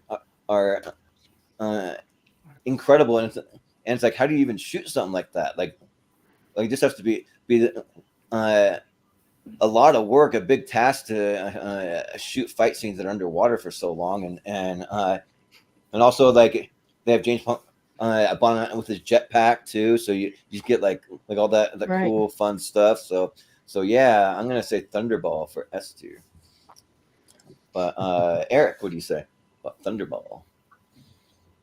I mean, I already exposed myself as a big Connery fan. Thunderball is more of the middle of the road for me in regards to Bond. I really like the theme song, but Tom Jones is. I really like that. Yeah.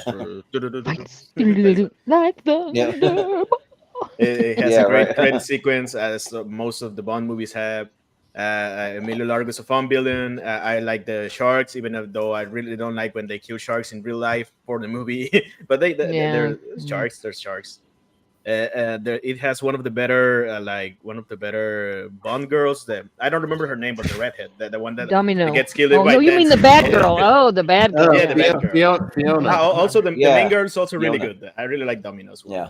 But the first half of this movie is not really that much interesting to me as opposed to other Bond movies, especially coming out. This one came after Goldfinger. Like it couldn't compare to me. Like I watched them back to back. Oh, you're right. Yeah, you're right. Yeah, but it's a fun movie. It's solid B for Bond. James Bond. Sure. Yeah. Well, Dan, what do you say? Yeah, I mean, if I'm gonna go, what did I do? B for Goldfinger. I mean, these James, and I hate to say it, most of these Sean Connery, Roger Moore, James Bond movies are just more campy than they are action-packed and entertaining. Campy in the best way, though. Yeah, Roger Moore is Camp's the best thing. campy. John Connery. Yeah, you gotta Roger love Moore Camp. is mean. The thing Roger is, Moore could go they just when you get further and further in the decades, these movies just become more ridiculous the further back you go in the 60s and 70s. And so I mean Goldfinger, Dr. No, those are two of the better ones of those Sean Connery. And I have a soft spot for Octopussy because that was the first one I saw in theaters as a kid. So I like that one, and it's got two evil twins. And so I kind of like that one more so than some of the other ones. So I'll probably go D on this one. D. Ooh, yikes. But Maria, maybe you can help redeem this. Wow. Well, that movie is amazing. First of all, the idea that there's several plots going on at the same time. You know, they're taking the guy who's the actual NATO pilot and cloning him, so to speak, by plastic surgery, some other dude. And you don't quite understand everything that's going on until, you know, he takes the plane and flies it into the ocean, you know, and then of course he's, you know, double crossed and, you know, ends up dead anyway. But that part of the plot is one thing, you know, that they go to the Bahamas, that they're doing all these things. The lady that takes the pictures at the cafe is, you know, treated horribly and all that stuff. And you know, there's all kinds of things going on in that. Like you said, the redhead, she's just dead. He says when they're dancing, because he took the shot that was meant for him. And you know, I can't imagine anybody thinking this is not worthy of the legacy that it has. I'm surprised, but that's okay. Everybody likes what they like, and I'm the same way. But I think it's a really, really good movie. I don't think James Bond was ever portrayed by anybody as well as Sean Connery did, and I think this is the pinnacle for me of what he could do. I mean, Goldfinger's good, and it introduces you to that character. But Thunderball, he gets right down to it, and he's, you know, the extra plots and all the things that are happening at the same time are are really intriguing and worth the movie. So I think it's S tier. I mean, that's just me though. Wow. Yeah. Well, Chris, what do you say? I like this movie, but I probably don't like it as much as like Octopussy. But I can't put it in. You know what? Yeah, only because I like Goldmember probably that much more. Goldfinger. I'm gonna put it in an A. Goldfinger. Yeah. Goldfinger. Sure. I mean, Yeah, yeah. Goldfinger. Wow. Yeah, Goldmember. Austin Powers. It's gold. yeah. I like gold. I want my Faja to Yeah. come. Yeah. It's a good movie too, though. Honestly, it is. It's really funny. Yeah. Yeah. But Austin, what do you say? Yeah, I'm a little more with Dan on this one. I thought Thunderbolt when I first saw it when I was watching them in order. I was so high on Goldfinger. Like Goldfinger was just so great and kind of a pinnacle of everything. They changed directors. They went a different direction. And yeah, I think this one does not have a memorable villain at all. I think a lot of the characters are less memorable. It has that really bad boat chase at the end with a horrendous rear projection for like 10 minutes. It's really bad. Like really bad action scene. That rear projection is horrendous. It makes them look like they're going 200 miles an hour. I'm not It's like, thinking what are about we the doing? projection. I'm worried about James Bond. I know, but Yeah. it's hard to ignore that when everything in Goldfinger is so good. Some of the underwater stuff is okay, but it takes forever for this movie to get going for me. Every time I watch it, like an hour to get to anything I like. A massive step down for me from Goldfinger. So I'm also going to go D tier. I don't really love Thunderball. I think My goodness. Yeah, we're one of the weaker ones with Diamonds I Are forgive Forever you. in the theater. So Yeah. all right. Forgive your sins, Austin. So Yeah, exactly. listen, Goldfinger is a way better movie. Way better I didn't say it wasn't, but it's not bad. That's not that bad. A D tier yeah. is not. It is. That's Even not with- worthy Even of in it. the I'm way sorry. D tier. Even in Bond tier, it's D tier. Ugh. So No. Uh, Watch Two the Roger S's. Moore ones and you'll see some D tiers. Come on. I've seen all of them, Roger Jordan, Moore's and I would put a awesome. lot of the Every Roger Moore James ones Bond in D movie. tier. I Seen would. every James Bond movie multiple times. You're gonna say Yeah, that's as bad as like the worst Roger Moore one? Come on. Yeah, this is the worst, like one of the worst Connerys. No, it is Diamonds Are not. Forever. There's Yeah, it nothing is. There's that's still worse than Connery, Roger though. Moore. I mean, Yeah. even the worst Connery. I like Roger Moore a lot. Some of the best. I liked Moore. him, but I didn't like some of the stupid stuff they did. Anyway, 2 S's and A, B, and 2 D's. It's B tier. And we. That is gonna Sorry, be on my Sean. mind for a while. I know you're dead. I'm sure you hear me. We're going back down. We got time to go around one more time. And so, Eric, you got another one for us? Yeah, Fiona Volpe was the redhead in that's the name of the Hey, character. Fiona. in Thunderbolt. Fiona. Okay. Yeah, that's I right. forgot her name. She Yeah. was in a bathtub and then she was, dancing and. She's beautiful. She's great. Yeah. She's a very interesting character. Yeah, she was. To me, Diamonds Are Forever is the worst one out of the Connery ones. But that's I agree. Or maybe the Never Say Never Again one, which they try to pass off as Thunderball Jr. Yeah. We could talk all day about Bond. I have a lot I of know. thoughts about that.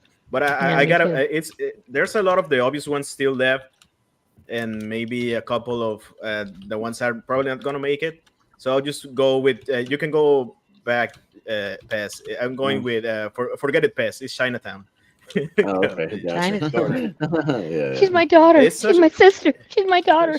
Yeah. It has a lot. Maria, of great lines, like- it's not your turn. I got it. Hang on. It's All such right, a there shame, you but go. like a really bad person made this movie because it's actually a really good movie, one of the better, and he has a lot of great performances. But Jack Nicholson is especially great in this one. There's no again. I went with Faye Dunaway. She's great as well. She's equally as great as she is in Edward, but a total different character. Like it's such a tragedy with her, and it's John Huston, the guy that plays her dad and her the father of her daughter. He was a creepy guy as well. It's one of the most downer endings over there, but also a fantastic detective story. Like it's such a great movie. Shame nobody directed it. Nobody made it. Yeah. Yeah. It just came into being, Eric. Yes, it just Yeah, it did. all by It has itself. to exist, but most of the greatest lines of all time are over here. I don't remember the name of the screenwriter, but I will learn it in a minute, so you can go ahead and Mhm. go make it not S tier. or maybe it's a 2. I don't know. Or maybe We'll do whatever you We'll want. see. Yeah. Well, Dan, Yeah. what do you say? I was so happy, Eric, that you picked something that I love instead of something that I didn't love. Finally. Yeah. He does Massive- love movies. The guy you Massive can't name is a Jack- screenwriter. Massive Jack That's also the Nicholson, screenwriter. That's a shame. massive No, Robert Jack Downey. Nicholson fan, massive film noir fan. I freaking love this whole story revolves around water of all things, in LA and stuff like that. It's just such a classic kind of film. You'd think this would have come out 40 years earlier, because that's the feel that it has, and that's what's great about it. That it came out in the 70s and it had that classic 50s, 60s, 40s film noir feel to it. And whether you like Roman Polanski or not, I mean, he's a good, he even gets his nose, he gets his little, hey, pussycat, he gets in there with the knife and goes after Jack Nicholson with the knife. And Faye Dunaway's great in it. John Huston's a great, great villain in it. And I've watched Chinatown over and over and over again. I think it's an incredible movie. So definitely a S for me. Okay. All right. Hey. Well, Robert Town wrote it. Robert Town also wrote the first 2 Mission Impossible movies. So a great screenplay. Yeah. So Robert Town deserves his Robert credit. Town wrote several movies. You can Robert drink Town them. wrote several movies on this tier ranker here, including the all-time classic that's on here, Orca. Oh yeah. I was going to say a shampoo as well. All-time Shampoo's over classic. there. Yeah. Shampoo, yeah, that was a great one. I'm just joking, Dan. I know Orca. No, Orca Why is are a you big. joking? Come No, on. Orca is a guilty pleasure. You take this stuff too like serious. Orca. I like Orca ironically, like as a fun bad movie, but no, it's not. A good movie. You gotta love your creature features. Yeah, That's right. That's right. I love my animal attack movies. You know, Orca you rip off know, of you Jaws. know. Oh, let's capture Jaws all over again with the killer shark. Killer whale. Yeah, I know. yeah. What's not to love? Well, anyways, we'll go to Maria next. She's up next. I've seen the movie. He's good in it. Definitely Jack Nicholson. I think has got some evil in there because he surely can portray a little bit of danger every time he goes in. I think, man, that's got to be inside him. I don't want to support it because Roman Polanski raped a child, so that's why he's not in the United States anymore. So I think that I don't want to give him any props at all. But I like Eric. Eric's my buddy, so I'll let it stay an S for Eric. But it's against my better judgment, I'll tell you, because To I be clear, really nobody hate like people that rape here children. Roman Polanski. Like he doesn't exist. Yeah, he doesn't. You're And right. who was it that like caught him? Like it was some actress, a famous one that like caught him doing it like in a hot know. tub, and it was at Jack Nicholson's house too. I think is where. Yeah, he could have just skated on the Manson thing, and everybody would have felt sorry for him for the rest of his life. But no, he had to go do that. So Yeah, crazy. But Chris, what do you say? I like other film noirs more than this, and I've tried to watch it several times. I know it has that status of being iconic, but it's like a B. No, it's probably a C for me. I don't really love it at all. It's just all right. Yeah, I don't get the obsession with this movie. Mm. C Well, is for Chinatown, alright. so I don't blame you. Yeah, C for Chinatown. C is also for Pookie. Brought to you by the letter C for Chinatown. Yeah, but Kermit says. yeah. But Austin, what do you say? Yeah, no, this is another one that the first time I got to see it was at that Cinemark theater. So I got to see it in a theater for the first time, and I really liked it. I didn't start really getting into it till later when I finally bought it on Blu-ray and started like really digging into it, and especially when I started getting on my 70s kick, which I've been on the last couple of years, really digging into 70s movies. And yeah, it's really, really good. Great noir kind of stuff. And yeah, it makes for a good double feature with LA Confidential. It's very similar to that. Love that movie. If you kind of double up on those, both take place in kind of similar time periods.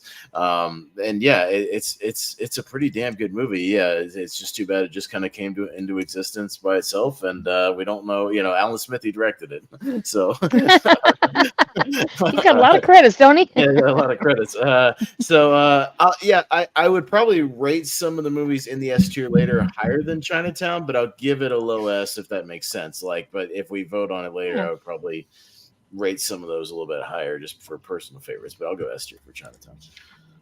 Yeah, so it was Angelica Houston that caught him with the 13-year-old girl. Yeah, Kind of crazy, gross. but Mhm.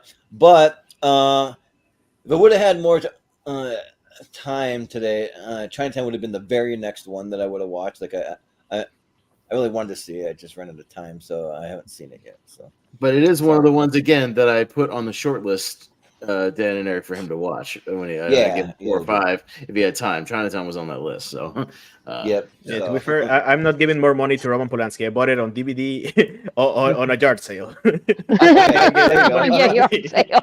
Nice. I've only bought it one time. I bought the Steelbook Blu-ray just because I saw it somewhere and I liked the Steelbook. I thought the art was cool. It'll be out on 4K this year, Austin. Don't worry, you can get it this year when it comes out on 4K. No, I bought it once. I'm good. I wouldn't buy it again. No. I'll just pirate it. So, yeah, I'll stick to that. But yeah. All right. Well, but it'll hang an S for now. I got 4 and a C, so that'll at least be enough to hang for now. We'll see if it makes the cut later. We've had movies when we get enough in there that sometimes get bumped even with 4, so that can happen. It happened on our last 80s episode, but we'll see. So we'll go up to Dan. Damn. Well, I'm going to go for another Burt Young movie. Burt Young There you go. plays a character by the name of Paulie in a little movie we all Rocky, like one of the greatest sports movies of all time, one of the greatest underdog stories of all time. If you really think about Sylvester Stallone's career, it's one of the great underdog stories. So you got this real life underdog playing this underdog in this movie, and it turns out to be one of the great franchises of all time. One of the great. This guy ends up with 2 of the great franchises of all time. Sylvester Stallone with Rambo. I just feel I love this movie. Every time I watch it, I cry. It's just so emotional to me. Even his girlfriend, the shy girlfriend who works. Elliot Shire, yeah. Elliot Shire works in the pet store. She was in, she's in the Godfather trilogy as well. You know what I mean? So it's just like the Burt Young's in Chinatown. She's in the Godfather. Stallone makes Rocky after. I mean, this movie is filled with great, great people. Carl Weathers is obviously in the Mandalorian as years go by. You know what I mean? So, but this is one of the great, great, great, great, great, great sports movies of all time. And I still stand up that this, even though I probably put Taxi Driver slightly above it, I still think this was a well-deserving Best Picture winner, 1976. And Stallone won for screenplay, I believe. So he should be a 2-time Oscar winner, but he's a 1-time Oscar winner. So Rocky, S tier all day. Yeah. Sounds But good. by the way, Jordan, I realized I left off one of my favorite one-word title movies that I have to nominate, so I'm going to pull it up and edit it in real quick so I can nominate it. Really obvious choice that I missed, but I'll tell you in a minute because I'll nominate it. But I may need to pull this off screen for a minute once I get it ready to go, but I'll keep track of the list, so I promise. That's fine. Yeah. Okay. Yeah. Sounds good. We'll go to Maria. What do you say about Rocky? I love Rocky. It's a wonderful movie, but in payback for Thunderball, I'll give it a D. Don't do that. You judge the movie on its own. He's done that to me, so I think I can. Nobody's done that. Nobody's done that. Okay, fine. I'll leave it an A because I like it a lot, but there's a lot of good stuff already in there, and I'm worried about him. You know, like Jaws and stuff. Sure. Yeah. Well, Chris, what do you say about Rocky? Rocky, I liked Rocky. I'm just going to pull this off for just a second again. But then I was kind of late to liking Rocky, and I think Rocky holds up. It's a phenomenal film, an incredible score. It's just a powerful story of an underdog who manages to make it to the end, even if obviously, the ending doesn't quite end the way you want it to. But it's just a masterpiece. He just wanted to go to distance. An S-tier movie. Yeah. He just wanted to go to distance, Chris.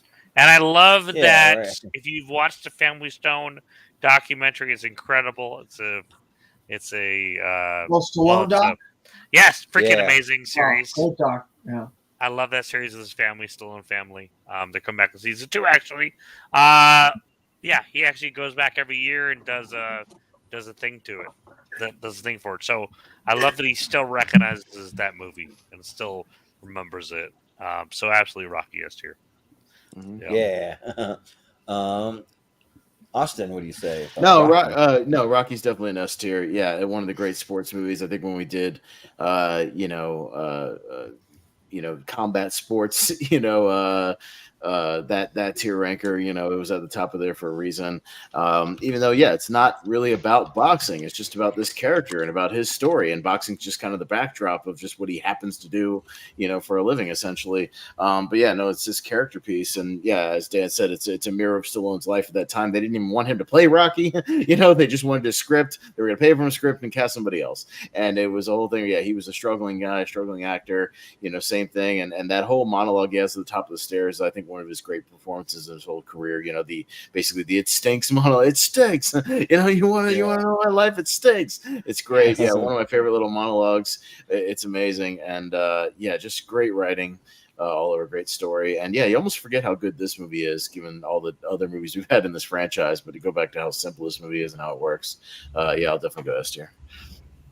Yeah. So.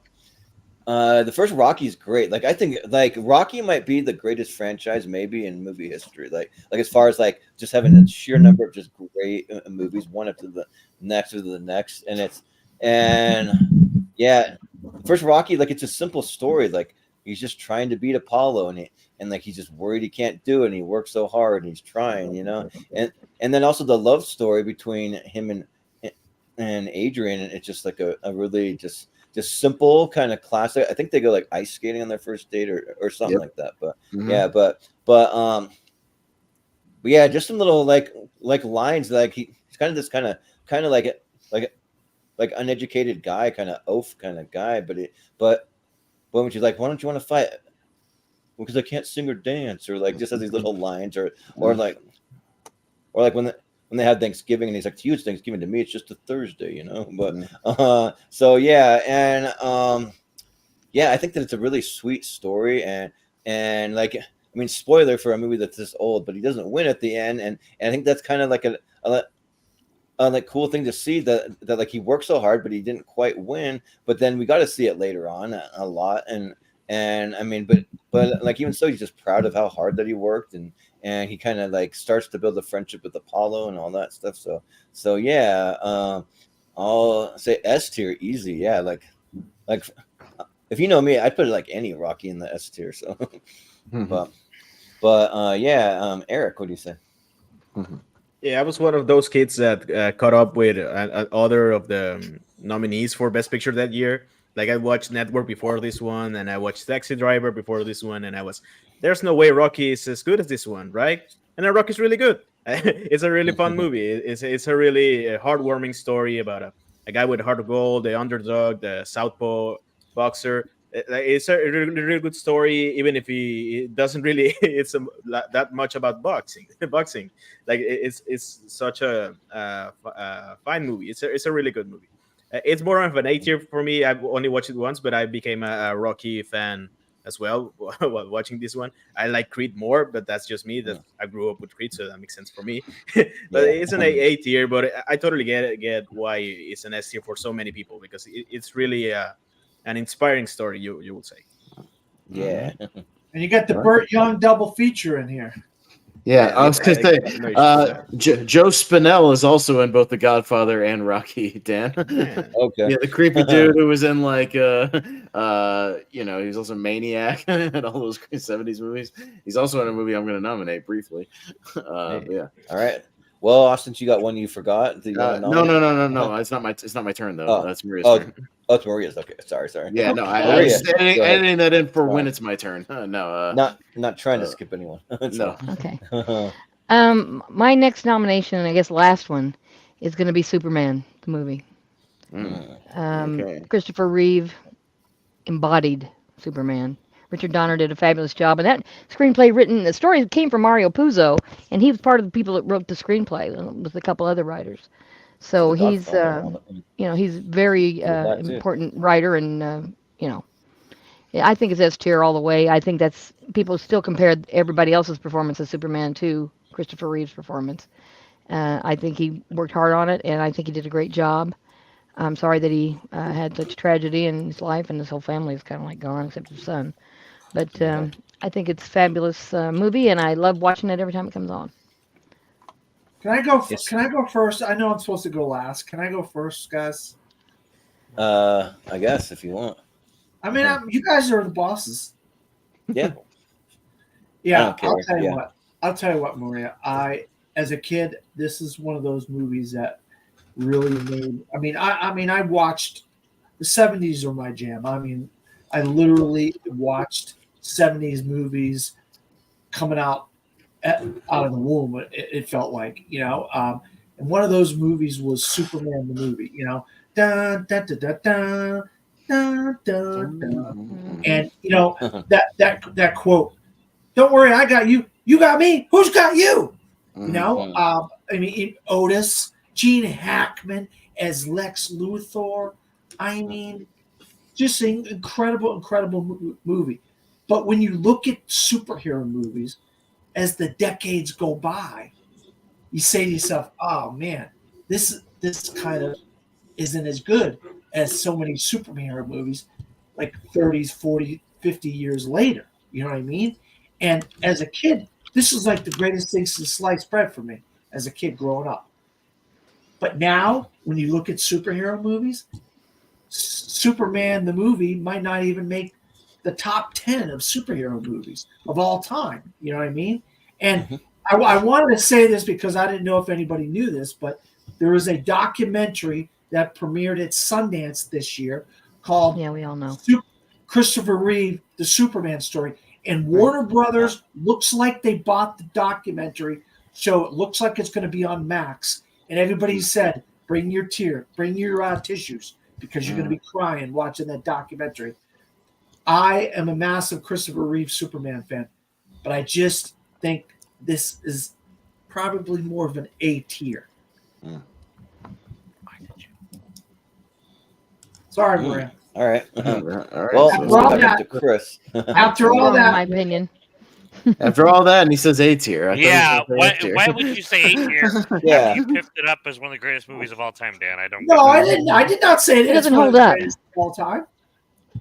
I was giving you my experience as a child watching this when I was a kid. All right. Yeah. That's what he thought as a child, yeah. But Chris, what do you say? I think this movie still holds up. I mean, sure. Have you had other superhero movies? Yeah. I would probably argue, obviously, I mean, but it's not on this list. It's not even remotely in this year. But the Batman 66 movie they made is freaking awesome. Yeah. But yeah, It is. I love Good. Superman. Yeah. I got a knock on my door. But anyways, guys, yes, absolutely an S tier movie. Yeah. Sounds good. Yeah, we'll let you get the door. But Austin, what do you say? Yeah, I'm conflicted on this one between S and A, just because I think, in comparison to a lot of other movies, it is kind of on my short list of movies I really like on this list. Man of Steel is still my favorite Superman movie overall. But this movie's still really good, again, for its time. For its portrayal of Superman with Christopher Reeve as kind of, the all-American, Superman, boy from Kansas kind of thing. I still appreciate it for what it is. And yeah, it did actually set the kind of gold standard for superhero movies for a long time, pretty much till the 2000s. Realistically, look, as much as I love Batman 89, I love Batman 89, but it's a vastly different movie than Superman. It's just a different type of movie. But yeah, I mean, it set that standard, and obviously none of the sequels ever got anywhere near this one. I like Superman too, but yeah, it Same here. Still may not get as high, but I like it. But definitely not 3 and 4. But yeah, so I guess I'll probably go for a low S for Superman. Yeah, why not? Yeah. Yeah. However So you feel. Yeah. yeah. So growing up, but yeah, I think probably I can't remember. I think probably Superman was the first one. Between that and Batman 89 was the first superhero movie I actually saw, like period. And remember that my cousin, he was really into him. I got a cousin that I grew up with that's about 5 years older than me, and he is a big into movies also, and he had all the Superman movies. He showed them to me, and so shout out to my cousin Michael. These movies were great. They were a lot of fun, and just kind of seeing things that I read in comic book put to the big screen was a really cool thing. And I thought that Christopher Reeve, that he was great. I thought Gene Hackman killed it as Lex Luthor. He was awesome in it. And then like just seeing people like Marlon Brando pop up, and then Margot Kidder. I thought she's probably the best Lois Lane that we've ever had. I thought she was great, and yeah, but I probably like Superman 2 just a little better. I liked the Zod stuff and like the Fortress of Solitude that they have that he goes to more in that. But even still, like I haven't seen a lot of movies in this time period, so it's still an S, and it might be like a mid to high S kind of. With that said, so yeah, I'll say S tier. But Eric, what do you say? Yeah, I grew up more with Superman 2 because I bought it in the same yard sale I It's bought still good Chinatown. though. Actually, That's better even. No, Yeah. Yeah. Superman 2 is really good. And I think it is. but then it took me a long time to become a Superman fan because I was an edgy kid, so I was more of a Batman guy, and that Superman is kind of boring and all of that. And then as I grew older, I see the value in Superman a lot more now. So I'm really excited to watch the new Superman and all the Superman stuff I can watch. I try to watch, and so I watched Superman the movie last year, and it's amazing. It's a great movie. It's a totally like objectively, I will Sweet. go for A, but Christopher Reeve is great. And as soon as Christopher Reeve shows up in the movie, like it takes off. Like he makes you believe that he can fly, but most of Right. all, he Yeah. makes you believe in his kindness and the way he transforms between like Clark Kent and Superman is amazing. Like that clip goes around a lot recently when discussing Superman, but when he like is almost going to tell Lois Lane that he's Superman, and he like just straights his back and he showing like that, but then he goes back to Clark Kent. It's just a masterclass in acting for all superhero movies. I really like Maria. She did me a solid for Chinatown, so I will go S tier as well because Well, you gotta thank have you. Superman and S tier. Like Thank you. I Superman, appreciate S that. is for Superman. So yeah. Yeah, exactly. Yeah. They're saying something about it means hope, but I don't get it. Yeah, nice. But All right. But Chris, did you tell the Jehovah's Witnesses to get lost? It's too late to come to the door. I said, guys, please quit. Yeah. We're trying no, to talk about 70s movies here. Come on. I know Dan was trying to show off. Yeah, I'm waiting for the 4K set, Dan, to come down in price just a little bit before I pick it up. But yeah, I might. Ooh, pick there's that a up eventually. 4K set of this movie. There's a 4K set of the Superman movies. Yeah. Ooh, yeah. I'm waiting for it. I'm waiting for the price to come down just a tad. I'll wait for it to go on like a lightning sale or something. I might grab it, but Yeah. I'm just waiting. All right. But, okay, so two Chris. versions of Superman 2 in that. Oh yeah, no, I have them both. Like I own both. Yeah, I just own I own everything on DVD, so I want to upgrade everything eventually. Yeah. Yeah. But what do you want to nominate, Chris, for your last? So I'm gonna go for a final official push one. here. All right, final like push to the end here. There's a couple on here, but some of the honorable mentions. I think Harvey has, Oh, I love without a Harvey. doubt, an incredible story. It's got heart. It's got humor. It's an incredible performance from James Stewart. Like he just like this was the first movie for me where I was like, oh, he can do comedy and he can do something outside of the other stuff he's done. And he's such a versatile actor, and I think he really shows it here. Such an insanely good movie, and I love how he eventually gets back at those who turn on him. In case some people haven't seen this movie, it's freaking incredible. Yeah. S tier movie. Yeah. But Austin, what do you say? I only know of Harvey because in Roger Rabbit they make the joke about we'll say hello, Harvey, and I know the reference, but like I've never actually seen Harvey, so I have to abstain. Yeah. Also, Harvey is a blind spot for me. I've not seen it, so I have to abstain as well. But Eric, yeah, You all see I it? know of Harvey is of Donnie Darko and that clip in The Simpsons when Barney is drinking at the bar, and you see Barney. If he doesn't have fun, he will be sober again. Now I have my drinking sponsor right here. This is the Harvey the rabbit, and the rabbit say, Oh, I "Drink didn't know or that. I'll die." Nice. Kind of dark, but I haven't seen it. But I really like Jimmy Stewart, so I gotta see it. Yeah. Yeah. Well, So, Chris, you got to pick again. Dan. There's Dan? three people that haven't seen it, right? That means he's got. Well, we need at least 3 people that have seen it, so it depends on you and Dan or Yeah, Dan it and sounds Maria like you if and y'all Maria. have seen it.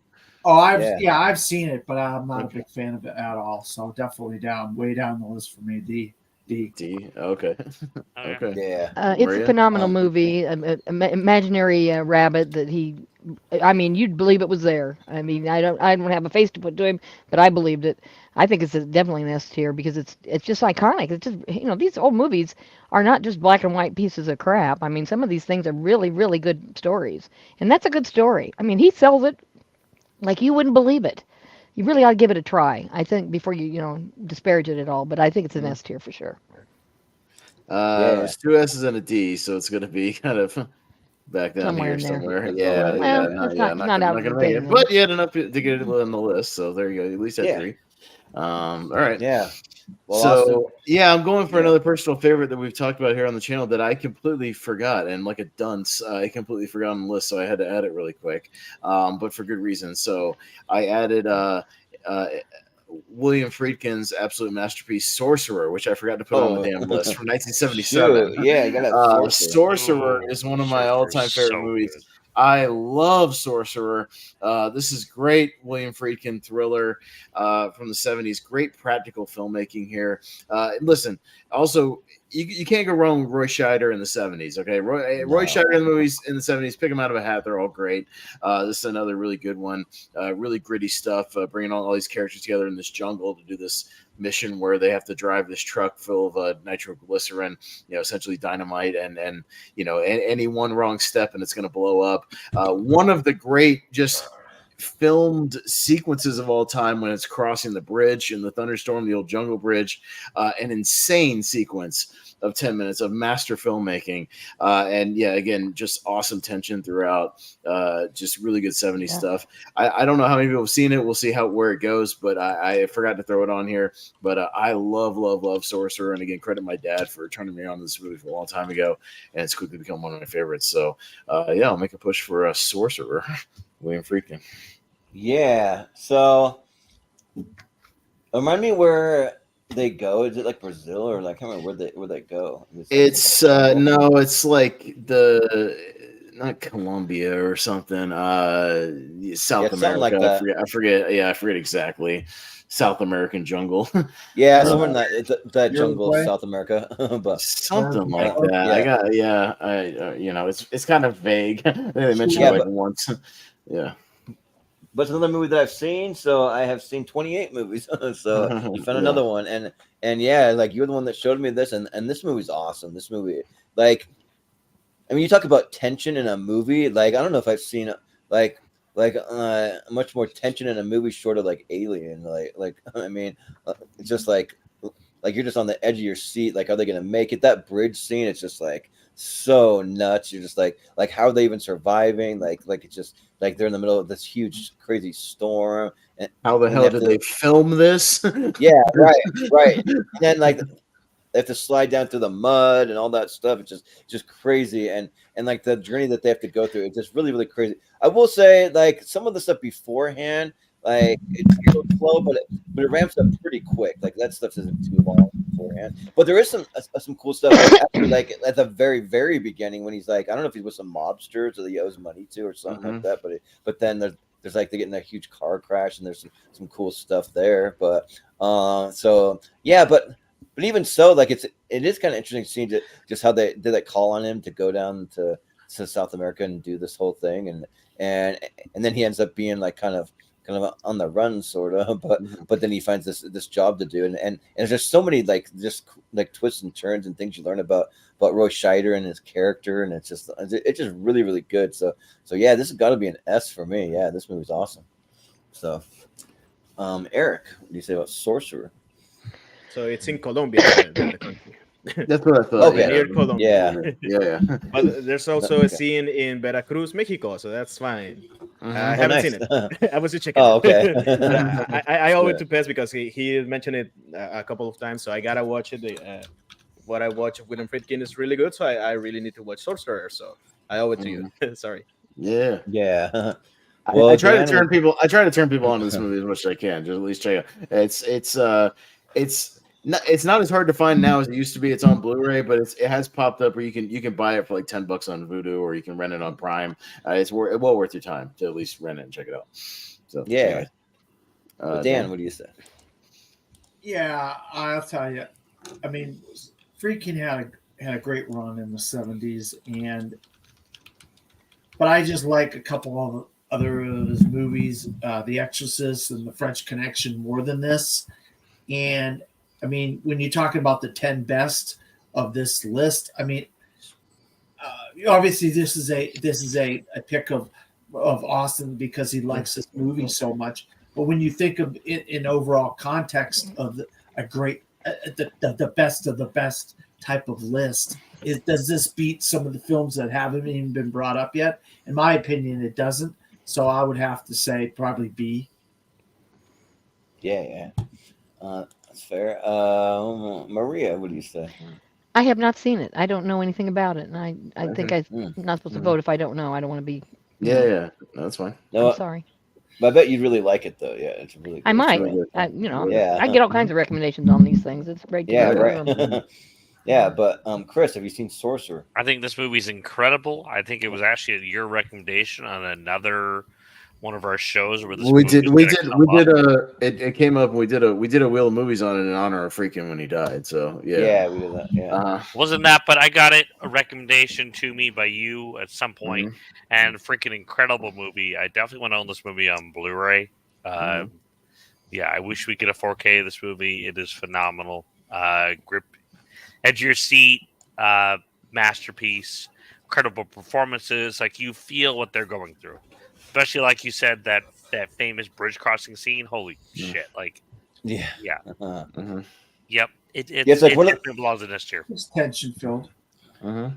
it's one of those movies that like afterward I had to like take a breath afterwards, like a long breath. I'm like, oh man, yeah.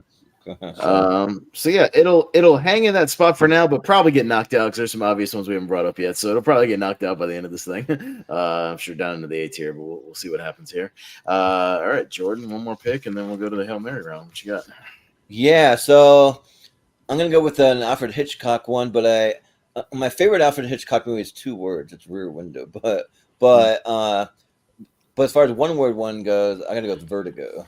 I think that this movie is awesome. Like it's one of those movies where it's got this guy that's Jimmy Stewart. He's a ex-police officer, and he's afraid of heights, but he has to. But like they come to him to help a friend who's about to commit suicide. There's all these twists and turns and like crazy things. It's like I had to watch this movie 2 or 3 times to really understand what just happened. Like, wait a minute, I thought she was dead. I thought she was alive, and I thought that, like, what happened to this other girl? And then like there's some crazy, almost kind of like for me, almost like mystical, weird stuff like happening. That's like you just don't really know like what's going on. But like seeing it multiple times, I think that it is one that's made to see multiple times. That like you can catch little like nuances every time that you see it. But yeah, I think that it's just really intense. Like it gets super intense. There's a moment in the movie where like it goes from like just being just like a simple kind of story to like something that's just crazy off the wall. You're like, whoa, like what's going on? So yeah, and I really like where it goes. I think that it's a lot of fun, and it's got some Twilighty Zone kind of things going on and that kind of stuff. So yeah, I'll say S tier for Vertigo. But Eric, what do you say? I was thinking of Vertigo the other day because Kanye West, that guy. So he now has a new girlfriend, and he has made her look like a lot like Kim Kardashian. So that's a Vertigo situation, they call it. Weird. Okay, yeah, weird. super weird. I gotta watch Vertigo again because I really like it, but I like a couple of Hitchcock movies more than Vertigo, including Rear Window and Rope, and the other one that hasn't come up yet. Yeah, one big one. I think Vertigo does deserve to be in the S tier, but I kind of want to see what else comes up in the list, so I will go with A. Yeah, sure. Dan, what do you say about Vertigo? Yeah, I am so happy you brought this up, Jordan, because this is my favorite Alfred Hitchcock movie of all time. I just think there's so much layers and depth to this movie, and then the other thing is the cinematography is absolutely. It is absolutely gorgeous cinematography. I mean, it's the San Bernardino area of California. They're filming this, and they capture so many vistas and beautiful. I mean, gorgeous cinematography. But yeah, I mean, I have a little bit of vertigo, and I think about this movie all the time because I have my own vertigo that I deal with heights and things like that. And you want to talk, Chris brought up that Marty was Harvey was. I mean, this is master work, Jimmy Stewart for me. And this is Jimmy Stewart at the top of his game for me. And I mean, making this woman out to be what he wanted her to be, and in this time in the world, men really had a power over women, and it's kind of like we've changed that over the decades, with the Me Too movement and some of these things going on in this country. But the movie itself, if you judge it for when it came out and what it was doing and what it was trying to be at that time, it was an absolute masterpiece of a film, and I still think it holds up today. So S. Yeah. Maria, what do you say?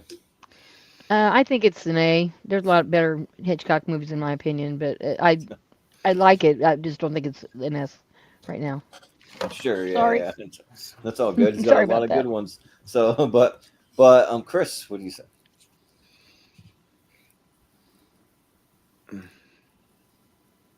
Okay, I'm sorry. Oh, there you go.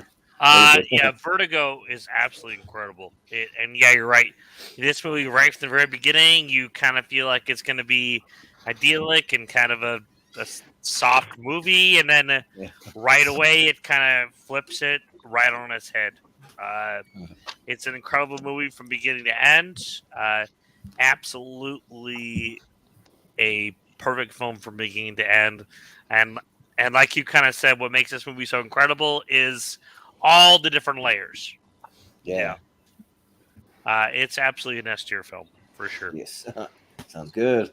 Austin, what do you say? So out of that core 5 Hitchcocks I was talking about, I've only seen this one twice. It's kind of my least favorite out of those 5. I still think it's a good movie.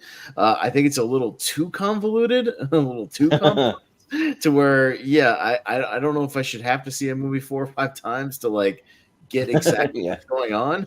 I get really into North by Northwest. I get really into Psycho. I get really into, Rear Window and all that. And, I'm not saying a filmmaker can't do that. That's fine. I think it's a really good movie. It's just, this is not one of the ones I go back to just out of those core ones. So I'm going to watch it again pretty soon because, like I said, I've only seen it twice. One was on the big screen, so that helped, at least get me a good score to start out with. But I'm also going to go A tier for Vertigo. It's also one of my favorite movie posters of all time, so it could be a contender when we get to our movie poster tournament, maybe. Yeah.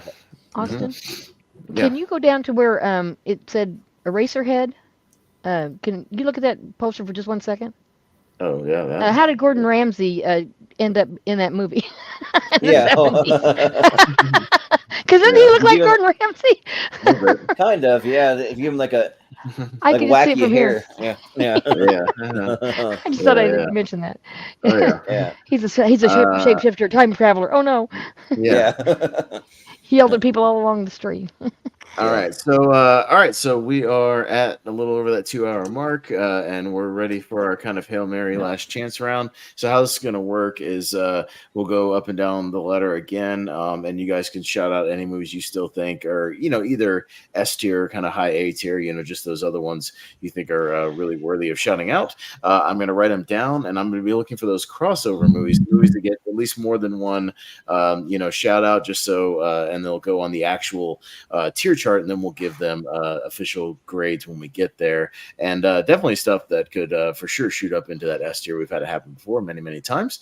So try to keep it roughly to 10 or less if you can. So you might have to be a little picky, but yeah, we just don't want to have the show go on for another hour essentially. So just try to, if you can, keep it to about 10 or so. We'll kind of go from there. So so I will write them down as everybody goes, and then we'll see what we got. I'll try to keep up with the crossovers as we go as well. Spoiler, I might not have as many as I usually do. So right. Well, we have a lot. We burned through a lot of the ones that you've seen already, so that's a thing. So whoever, I can either start with Eric, or if you're not ready, I can go to somebody else. Eric. No, I'm good. Up to you. Okay. I All got right. it. Well, go ahead and hit me with what you got. Just let me repeat it back to you so you know I'm ready for the next one as I write them down. So, all right. It's not my But, first rodeo. I've been here before, so No, I got you. Just making sure. Just making sure. No, All right. don't worry. Psycho for the first one. Psycho. Got it. Then Badlands. Badlands. Then All right. Carrie. Grease. Grease. Yep. Nosferatu. Nosferatu. All right. Metropolis. I just watched that with my granddaughter. All right. Rashomon, which I watched yesterday. Oh, nice. Rashomon. All right. Kurosawa. All right. Giant. All right. Shane and Suspiria. The ending. Shane and Suspiria. All right. Yep. All right. Sounds good. Dan, let's go to you. What you got for me here? Yeah, I'll go with Psycho as well. Mm-hmm. Spartacus, I am. Dracula. What's up? What's that? Dracula? Okay. Dracula, Which one? I got two of them on here. 79 or 31? 31. 31. Gotcha. Just making sure I got both on here. Technically. Frankenstein, Frankenstein. All right. Metropolis, Metropolis. All right. Stagecoach. Stagecoach. It's dang it, I know it. It's a C. It begins with a C. Go with Patton and Cabaret. Patton and Cabaret. All right. And Carrie. Okay. That's enough for me, right? Gotcha. Yeah. You got one more if you want one more, but yeah. Let me see here. I'll go with Suspiria as well. What the hell? All right. Suspiria. Okay. We're going for 10. Is that what we're doing? Just 10 or less. Yeah, whatever you got. Okay, something like great. that. Okay, sure. Dan was at 9, so I figured I'd give him another one. So, Okay, that's fine. all right. I just didn't remember how many it was. I didn't hear what you, I didn't pay Yeah. attention. No, go ahead, Maria. What you got? I'd have to go Bullet, which is one of my favorite movies of all time. Okay. Nobody cares. Yes, we do. Deliverance, which is its own cachet. MASH, Clute, Yep. Carrie, Okay. Grease. Okay. Cinderella, which I didn't see her before. Okay. She's my favorite, but I like her a lot. Oliver. Where am I at? Am I close? You and Malcolm Lay with Oliver. Oliver. Never before had somebody wanted more. It's a good movie. Anyway, how many have I got? I mean, how many do I have? You got two more. Charade, which I like a lot. Okay. And then, oh my God, where'd it go? I just had it in mind. Rebecca. And All right. I was going to say something I forgot. Never mind. I was going to say something about one of them I forgot. Okay. Never mind. Chris. So I don't have my list in front of me. Okay. Those people ran away with it. They ran away with my paper. I was writing on. So, Oh, really? Yeah. What? Did somebody stole your paper? Okay. So I'm gonna go with. Let's see. So I'm reading just off the list. Sorry. So Okay. Patton. I'm gonna Okay. go with Papillion, which I think is how you pronounce it. Papillon. Papillon Papillon. is how it's pronounced. Papillon. I'm gonna go with Deliverance. I'm gonna go with Mash. I'm gonna go with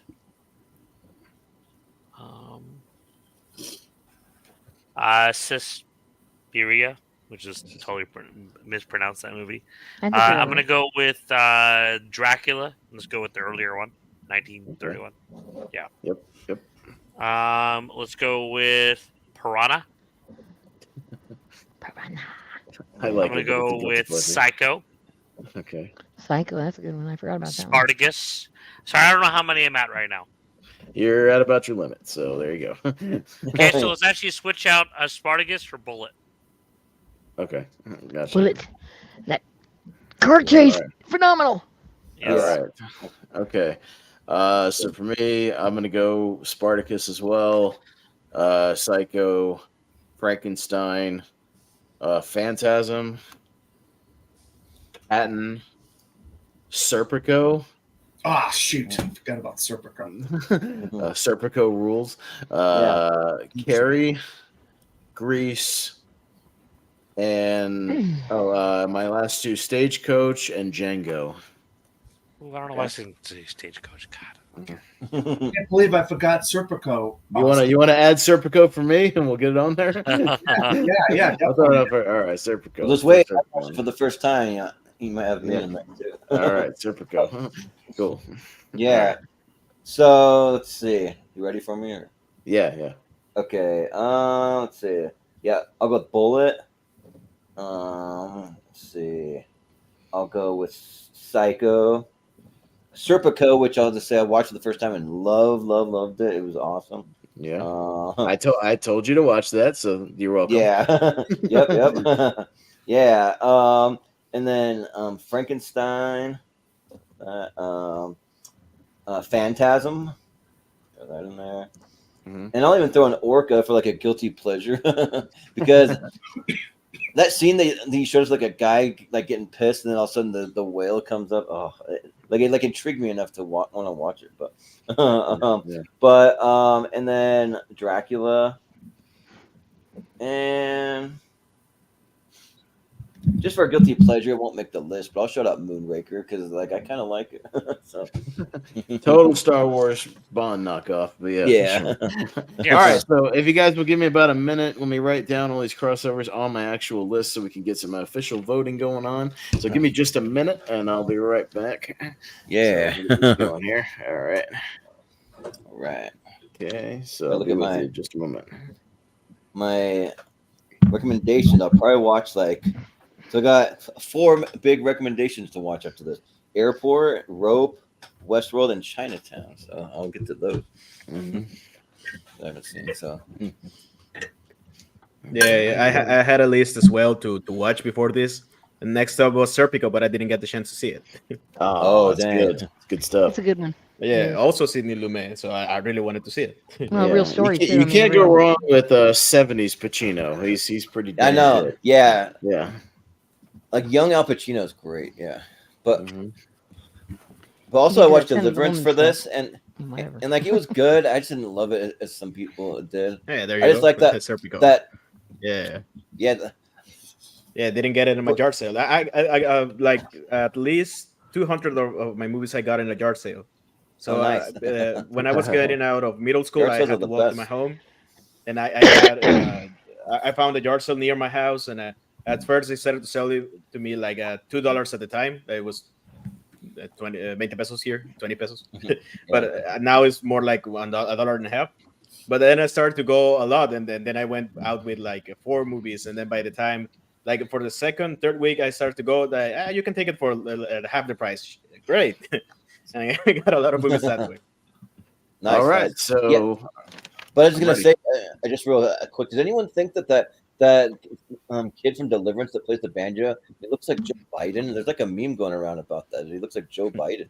I don't know. Like it's a weird Twilight thing for me.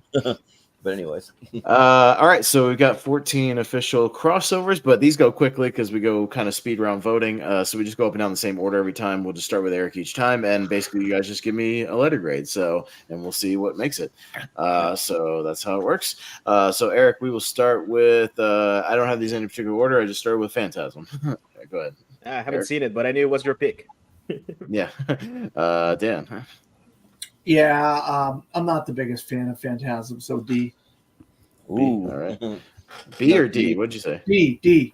D. Okay, I couldn't tell. for duck, Maria. for dick. I don't think I've seen it. I Sorry. don't remember it, so I disqualify myself. All right, Chris. I actually have never seen it. Wow. I'll go A for Phantasm. I like it. And I'll probably say S. Like that movie's awesome. All right. I'll throw it up in B tier. That's kind of where they'll end up just because. So all right, but Phantasm was good score. Yeah, sounds extremely like my type of thing, but I haven't seen it. No, it's good. Next we'll go to Steve McQueen, Bullet. Eric. I also gotta see it. I really like him in. He's in the Dirty Dozen, right? No, not that one. The other one, The Great Escape. He's in The Great Escape. Yeah. The Great Escape. Great yes. Escape, yeah. He's great. Motorcycle rider. But Yeah, I haven't seen Bullet yet. Oh, you gotta see it. You gotta see it. Yeah, Dan. I'll go with B. B. All right, B for Bullet. B for Bullet. All right, Maria. S. Okay. I think it's Chris? fantastic. S. I'll go A for Bullet. Yeah, I think it's in like the top 10 greatest car chases ever put to screen. So I'll say Yeah, S. it is. It's good. It's really good. Okay. All right, so it's gonna go kind of near down there. Again, these are just for now. Some of these are gonna get knocked out of the S tier when I do the actual voting, so we'll Oh, get yeah. there. Yeah, because some of these threes are not gonna hang on. So we'll go with Deliverance next. Eric.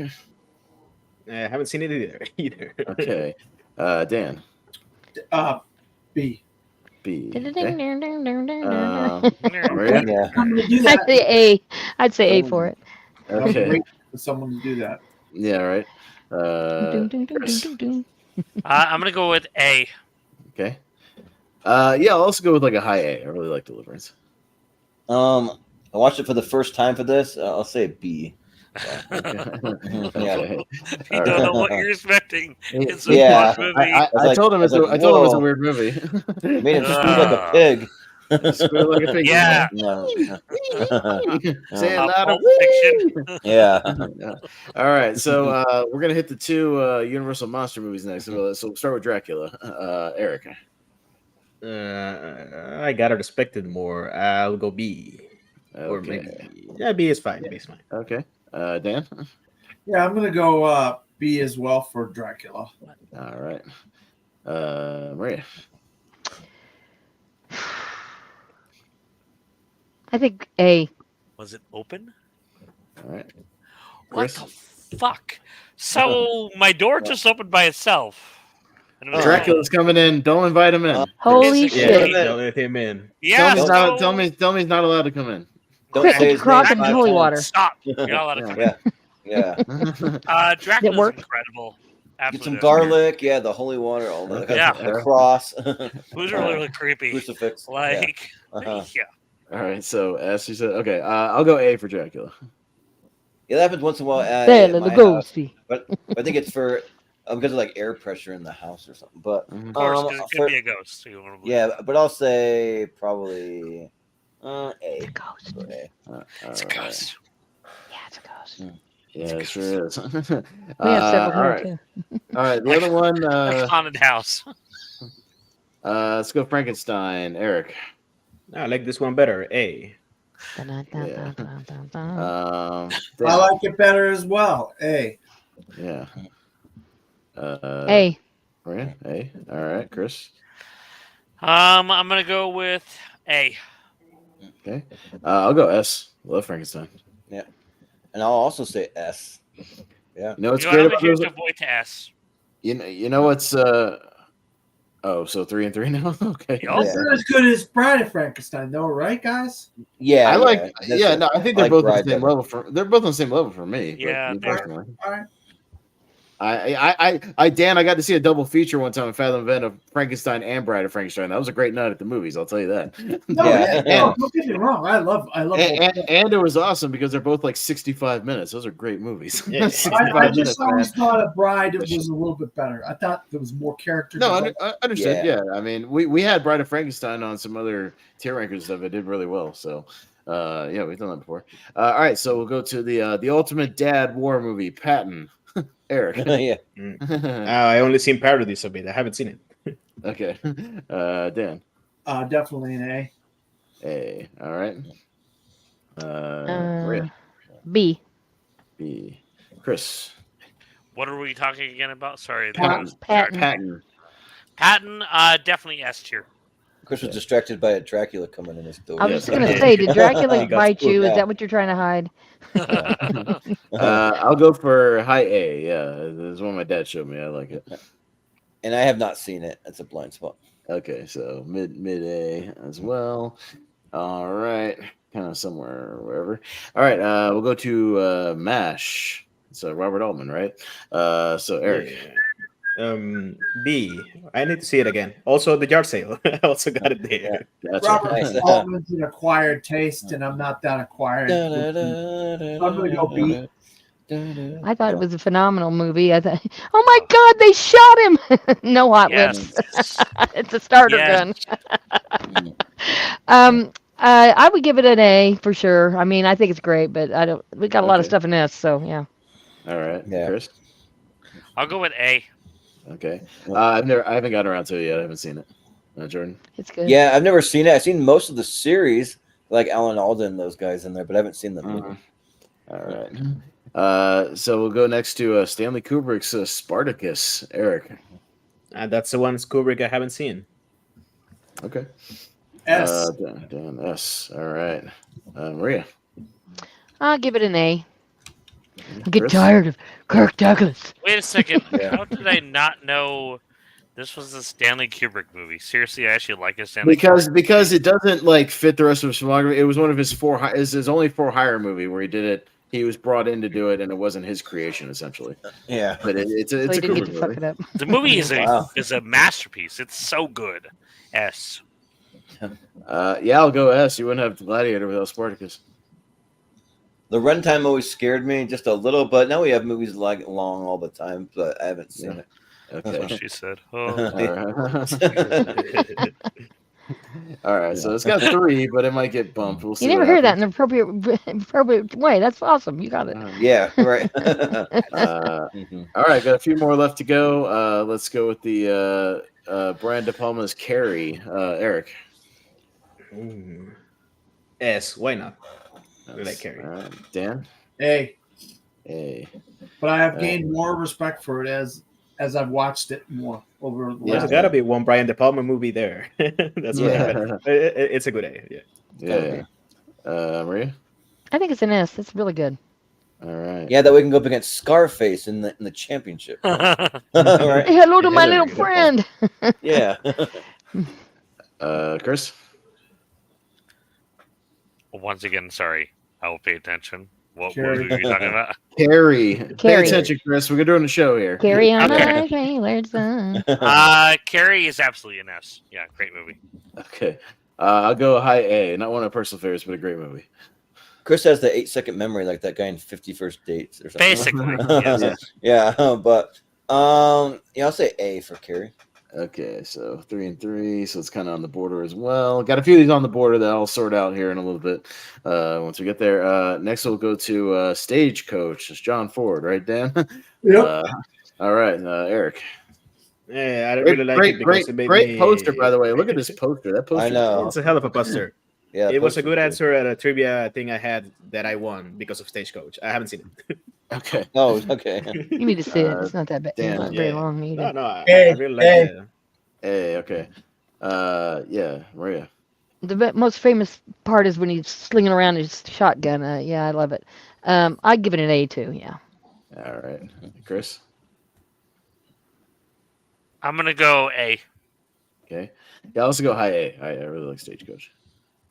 And I'm gonna say I haven't seen it. It's a blind spot. Yeah, I figured you hadn't seen it, Jordan. Yeah. Yeah. Every John Yeah. Ford movie I've seen, I That's like, right. but I haven't seen Yeah. Stagecoach. Jack Shelton. Jack so Shelton always weird. saying, I haven't seen it. I haven't seen it. Yeah. All right, Suspiria. All right, Dario Argento, Eric. Oh, S is too stacked right now, so A, but a high A. Okay, Dan. I think it's an S, actually. I think it's Okay. an incredible horror movie. Yeah, no big. I would have put it in S as well. Yeah, but A. All right, Maria. I haven't seen it. Okay, Chris. I'm not a big horror person. Yeah, that S tier is stacked, but God, it is such a good movie. I'm gonna go with S because I feel like it really sort of established things. Italian horror does almost nothing for me, although I appreciate the technical quality. So C. Yeah, the Italian horror of it all. I haven't seen it, so. Yeah. So you don't like that Night of the Demons? It says enough when my favorite Italian horror movie is Demons, which is like more of like a Yeah, I was movie. gonna say Night of the Demons. No, Demons is a fun movie, but it's completely different from stuff like Suspiria. All right, Metropolis, silent film. Eric. Probably should be S for the iconic and all of that. So yeah, S. Why not? S for Yes. greatness. All right. Yeah. Maria. S for the respect for Charlie Chaplin. Charlie Chaplin. It's a Yeah. big swing movie. He's not in this one. He's not in Metropolis. I'm just saying he is in one of them. He's in. It's true. He's in a silent movie, just not Metropolis. I know, He's in. but I like the name. I'm going to give it to Charlie Chaplin. It's a great. I mean, It's whoever's great. done that? Nobody's done that. Okay. It's a So remake. that's here Okay. for Superman for the Superman thing. The name Yeah. of the town. Yeah. All right, Chris. Yeah. Hey, Hey, I saw it once in a theater. I fell asleep halfway through. What I saw, I liked. Hey, I That doesn't make sense as I mine. was really tired. I was really tired that night, and then the music put me to sleep. I'll give it an S tier for Buster Keaton. Sure. Yeah. There you go. Yeah. There we go. Bring him back. Jordan, Bring him back. Yeah. you haven't seen it. You haven't seen Metropolis, Jordan. No, I'm No, not. you haven't seen It's it. on YouTube. It's free. You haven't seen You, it. you can watch it right now on YouTube. Definitely Yeah, have it's, not. yeah, it's free everywhere. All right, Yeah. two more. This might be a fairly obvious one that we just put off to the side, but Psycho, Eric, Yes. S. Yeah, yes, Yes. Maria, 3, yes, 2, Yes. 1. S. yes. I asked. Yeah, all lessons, right? Clear, Yeah. clean sweep? Yeah. Okay, Yeah. there you go. Yeah. See, that was the obvious one we just left off that we knew would get up there eventually. Yeah. So I'll stick it up there and we'll see where it'll land. Alright. All right, and then one last one, the musical for all the musical fans, Grease. Grease is the word. Grease is the word. Eric. Yeah. S. Okay. C. Not the biggest Grease fan. All right. Yes. Not Yes. surprised. Okay. S. I've seen it a million times. S. I prefer Grease too, so I'm gonna go C.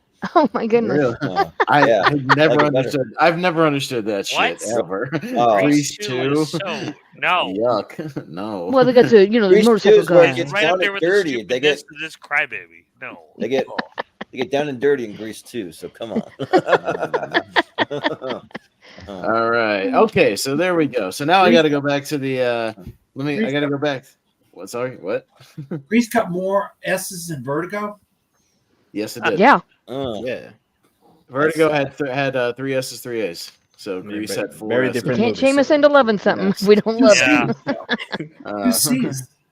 Those S's, they're multiplying. It's Come kind on. of Yeah. similar. It's very similar with the S's or with the C's. So we may vote on it, Dan. We're probably going to vote on that. So I'm going to knock off just the ones that are far away from that. So what I'm going to do is, I'm going to start looking at these 3s first, and anything that has 3 Oh, no. and less than A's. But Bullets so out low. we're gonna knock out some stuff. So Metropolis 3 and 2. We'll see. Let me go to Carrie had And 3 and Sorcerer. 3. Those are kind of hanging on a little bit.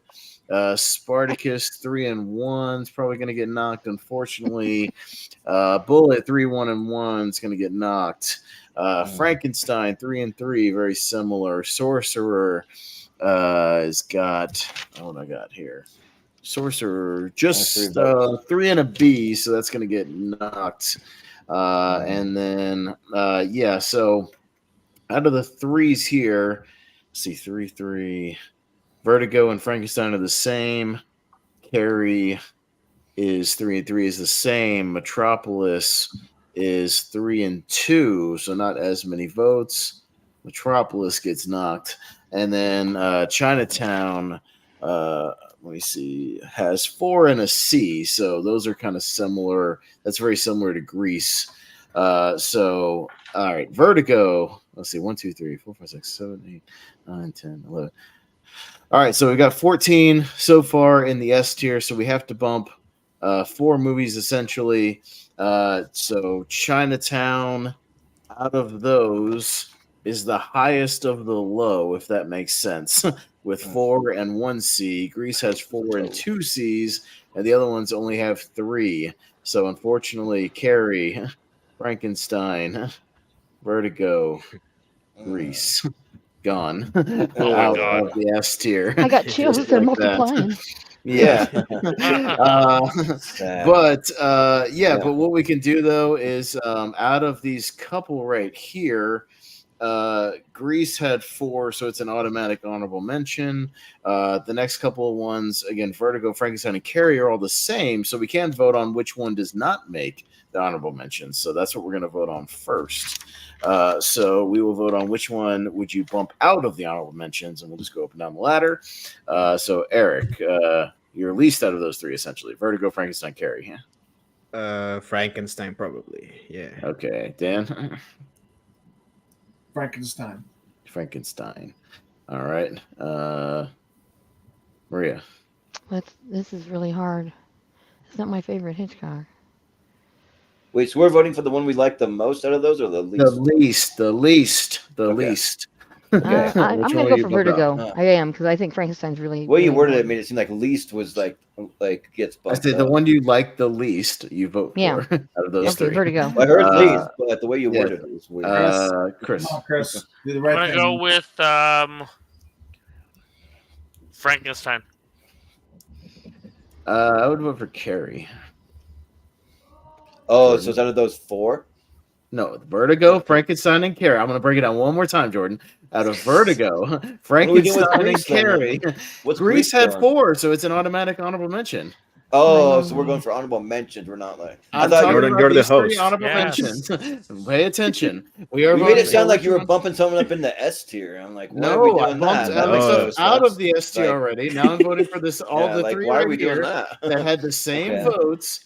Where only 2 of them can make it. So which one do you like Okay. the least? Frankenstein, yeah. Okay, Frankenstein. There you go. So there's Just your worded a honorable little mention. like easier. next I time. worded it very, very clearly 3 times, and you weren't listening. If it was clear for the person that doesn't speak English, it was perfectly clear. Which one is the very least that you would bump up, and which one would you keep? And I I'm said like, the what? least that would bump out. Yeah, The least that really would makes bump sense. out. I said the least that Real you would clear bump there. out. The one that didn't deserve an honorable mention. That's what I said. I said that 3 Okay. times. All right. You guys. No. Oh my god. All right. Okay, so now going back to the votes for the S tier. So the ones with 4 essentially will kind of stay roughly where they are. We have Chinatown had 4 and a C. Godzilla had 4 and a B, so those stay exactly where they are right there. And then Rocky had 4 S's and 2 A's, so that's exactly where it is Excuse right me. there. So 10, 9, and 8 are all set right where they are right there. And then we get into the 5s. So everything 5 is Casablanca, Superman, and Goldfinger. Goldfinger has a 5 and a B. Superman had 5 and an A, and Casablanca also had 5 and an A. So Goldfinger stays where it is, right there at number 7. So no need to vote there. So the next one we will vote on is which is higher because they have the same, Casablanca or Superman is what we were gonna vote on. So which do you have higher, Casablanca or Superman? Eric. So we're voting for. And the once one again, that I'll we explain like it one more least. time. One more time, just in case. You What are do you want voting for higher? which one you like Okay. more, Casablanca or Superman. Is that clear? Are we good? So Okay. higher Yeah, I means got you. more, right? Just Eric. All right. Casablanca. Yeah, Casablanca. Okay. Casablanca. Yeah, Casablanca, of course. Maria? Superman. Superman. Eric, or Chris. Casablanca. Of course. Yeah, I'll also go Casablanca. I'd say Superman. All right, but Casablanca stays where it is right there at number 5. All right, and this is where it gets tricky because all 4 of those top 4 are clean sweeps. So that is what we've got so far. So I think what I'll do A, B, C, D. what I'm gonna do to start to break this down just a little bit and see where we kind of end up first. I'm gonna do kind of a preliminary vote. So what I'm gonna do is say which out of those 4, Jaws, Halloween, Alien, and Psycho, would be your number 4, if that makes sense. Which would be your least out of those 4. So let's start with that, Eric. Eric, the least, the least best. No. I wasn't confused. Don't worry. When you say the least best, that's where it confuses people. Least best. I got. I understand you, Austin. I understand. So what- what's I guess hard you're about the that? best least. Well, the least Yeah. best. No, The no, least. I got you your the lowest, first time. Your Don't worry lowest about it. rated You out mean of the those top least 4. or the best? Which one do you mean? That's actually hard. Probably Alien. Okay. Dan. I'm gonna go Halloween. Halloween. Okay, Maria. Halloween. Halloween. Oh, Chris. killing me. I'm gonna go Jaws. Wow. I would go Alien. I would also go Jaws. Are you Wow. kidding me? 6 people, and we all picked the Are we tied? 2 and 2. And we're tied. 2 for Jaws, 2 for Halloween, 2 for Alien. All right. Let's find another way to vote. Like, But guess, So give it but to guess Psycho what? then. But guess what Psycho's didn't get a number vote? one? I don't know if it's automatically number one, but it definitely bumps up a little bit because nobody voted for Psycho, so that means everybody likes Yeah, Psycho. but I yeah, know, but we only it's gotta pick tricky. one. That's the I know thing. it's Yeah, tricky. So let's go. Let's do a different way. Let's go. What's The your best. What's your number one out of those 4? And let me see All what right. we get. All right. All right, and let's see what happens here. Out of those same 4, Eric. Jaws. Jaws. Jaws. Dan. Jaws. Maria. Jaws. Jaws. That's a funny Chris. thing. Yeah. Psycho. Okay, I'll say Jaws. And I would go Alien. Okay, so we Okay, got so Jaws. Jaws is number 1. Jaws is number 1 with a Got bullet. that So one. now we're gonna go second best out of Halloween, Alien, and Psycho. We're gonna Jaws. vote for that. What would be Ooh. your number 2? Halloween, Alien, Psycho. Eric. Halloween. Halloween. Dan. Psycho. Psycho. Alien. Alien. Chris. Alien. I'd go Halloween. It's very, very close. My number one flip flops between Alien and Halloween, really, but I'll go Alien. Okay, so Alien beats out Halloween, and then we'll do one last vote. But 2 quintessential kind of slasher horror movies. So Yeah. which is higher for you, Yeah. Halloween or Psycho? Eric. Halloween. Halloween. Dan. The overall better film is Psycho. And Maria. We're going for the one we want. Yes. Not okay. Yeah. Halloween Psycho. or Psycho. Look for the most best this Psycho. time, Maria. Okay. 3 Gotcha. Psychos, 3 Psychos, 1 Halloween. Okay. Chris. Man, no, Chris said voted Psycho. Psycho. Chris said Psycho. Oh, Yeah, we're pretty So damn moves it for close. Halloween.